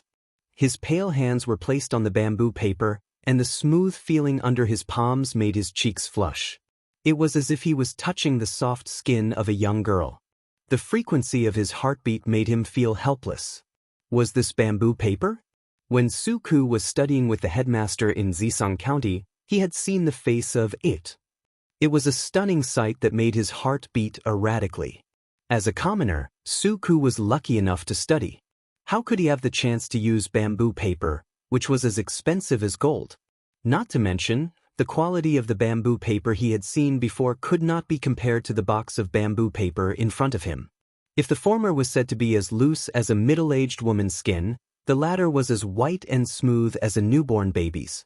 It was addictive to touch. Jiang Pingji, did she make a mistake? Why did she feel like she had brought back an idiot with a fetish? Actually, she didn't intend to let Su Ku stay by her side. She just wanted to buy him and promote him to be in charge of the accounts. He would be mainly in charge of the group of servants she trained, from trivial matters to the training process and rewards and punishments. She had to take care of everything. They were the embryonic form of her second novel, and they were also her guinea pigs. It was inevitable that she would pay attention to them. Even though she had been the commander of the 7th Army, this era was too different from hers. There were many things that she had to explore. The light in Su Ku's eyes was exactly what she admired. But it seemed that her father, who was obsessed with women, had misunderstood. Because of the crazy work in the past few years, Lu Shi's life was quite irregular. That day, he slept until noon. Jiang Pingji went to greet him and had lunch with him. She observed carefully and found that Lu Shi's eyes were darker. She knew it clearly, but she still opened her mouth to ask, "Father, did you sleep well last night?" Lu Shi smiled and took a sip of tea to moisten his lips. "I went to train the wolves."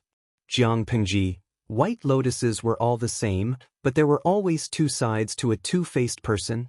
That was true. Jiang Pingji silently turned her face away. Jiang Pingji thought without sympathy, Su Ku would probably be traumatized for the rest of his life. Then she thought of something else and felt that she had to explain it to Lu Shi. She thought that Lu Shi might have misunderstood and thought that she was attracted to Su Ku's beauty. "Father, Su Ku is a man after all. It's not appropriate for him to stay by my side." Jiang Pingji was a girl now. Su Ku and Feng Jin were not blind. If they were not careful, they would be exposed. Lu Shi said, "After all, I bought him with real money. I'll keep him as a page boy for now. If he doesn't work, then I'll send him away." Jiang Pingji narrowed her eyes. Was there a hidden meaning in Lu Shi's words? "I want him to be in charge of the training of the servants. He can also be an accountant."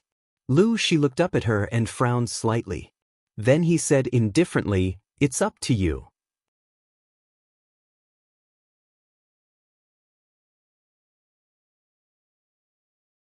Chapter 61. To provide you with wonderful novels to read. Life in ancient times was actually quite boring. If Lu Shi hadn't given Jiang Pingji such a test, she would have been bored to death. In such a state of idleness, she began to particularly miss the days when she had to put her head on a belt. The system despised her. "I thought the host would regain the skills from your previous life and become a Vajra Barbie or something," Jiang Pingji said matter-of-factly. "This body is too weak to withstand that level of training, and it will make people around me suspicious. I have a thorough plan, and I need a reasonable time. Now is not the time." How could she forget the incident with the bandits in Hejian County? She didn't want to try the feeling of powerlessness a second time. But she also knew that the genes of this body were not good enough, and the overall quality was also not good enough. Under such circumstances, no matter how much she trained, it would only slightly increase her strength. The effort and the gain were completely disproportionate. She would only do that if she was out of her mind. There was obviously a safer way, so of course she wouldn't choose the one that was far away. Moreover, even now, there are not many people who can defeat me, right? Most people who saw her would think that she was a thin young man. With her age and figure, how much damage could she do? In fact, her strength was higher than that of a strong adult man. Coupled with her rich combat experience, she was simply a human-shaped killing machine. Her current life was stable, and her strength was enough to protect herself. As for the rest, she already had a plan in her mind. The system snorted. It's so boring to follow a host like you. It feels like there's no use at all. It was a system that broadcast palace intrigue. All kinds of beauties fighting and scheming against each other were the mainstream. How could it be like Jiang Pengji? Your useless trash system. Jiang Pengji mercilessly attacked it, but there was always a smile at the corner of her mouth. The system coldly dragged out its voice and fiercely typed 4 words. Blue skinny mushroom cack. Jiang Pengji. In the eyes of an outsider, Jiang Pengji was sitting in the corridor, leaning against the table. She supported her chin with one hand and held a scroll with the other. She always had a gentle smile at the corner of her mouth, and her eyes were charming. The spring breeze blew her hair, and the pear blossoms in the courtyard swayed with it. Seeing this, Su Ku, who was guarding at the side, secretly turned his head, feeling a little surprised. If this Lang Jun was less heroic, he would be as pretty as a girl. Of course, it was just a likeness. Anyway, Su Ku couldn't imagine a girl with such a black heart and such a vile character. It was simply a nightmare. Even though he was unhappy, Su Ku didn't dare to show it. In his eyes, Jiang Pengji wasn't scary. What was scary was his father, who was above her. Even though it had been 2 or 3 days, he still felt a chill in his body every night. Once he fell asleep, the room would be pitch black, and he would think of that pair of eyes that seemed to be dipped in poison, scaring him so much that he wanted to have nightmares. Of course, the truth would prove how silly he was. At most, she would torture people, but she would make them wish they were dead. What happened, Takshu? Jiang Pengji turned her head and looked at the corner of the corridor. Su Ku, who was closest to her, did not react at all. The maidservant, Takshu, respectfully handed over an invitation card. She took it, and a delicate fragrance came from the letter. It smelled very good. An assembly? There were 2 cards in total. One was written, and the other was tucked inside. The handwriting was gentle and graceful, and it was very pleasing to the eye. It was Wei Jingxian's handwriting. I'm not interested in that. She was proficient in fighting and surviving in the wild, but she had no idea how to recite poetry. As a science monk who loved machinery, she was considered illiterate. Her motto was, "If you're not convinced, come fight me." That was how hooligan she was. Even the former Lu Lanting was bad at poetry. She was often praised by the previous teachers as the work of a craftsman. Takshu was stunned. She didn't expect Jiang Pengji to reject her. She stood rooted to the ground. Xuanmei added awkwardly, "But it's a personal invitation from Wei Nyangzi. If I reject it, I'm afraid." Wei Jingxian was his fiancée in name. What was the difference between rejecting a personal invitation and a slap in the face? Jiang Pengji read Xuanmei's unfinished words and helplessly looked up at the sky in the courtyard. The sky was clear, and it was the perfect weather to go out. Su Ku frowned and asked in a low voice, "This is a gathering, not a feud. How can it be the world's invitation?" Usually, invitations were sent a few days in advance to give the invitees enough time to prepare. This invitation was sent in the afternoon. Jiang Pengji said carelessly, "You're a young lady. Men can't understand your temper. You have to tolerate it." After that incident, she had offended more than half of the noble ladies in Hejian County. It was normal for her to be bullied. Su Ku was speechless. She made it sound like he had no bearing. Jiang Pengji played with the sandalwood fan in her hand. She ordered the maids to prepare suitable clothes.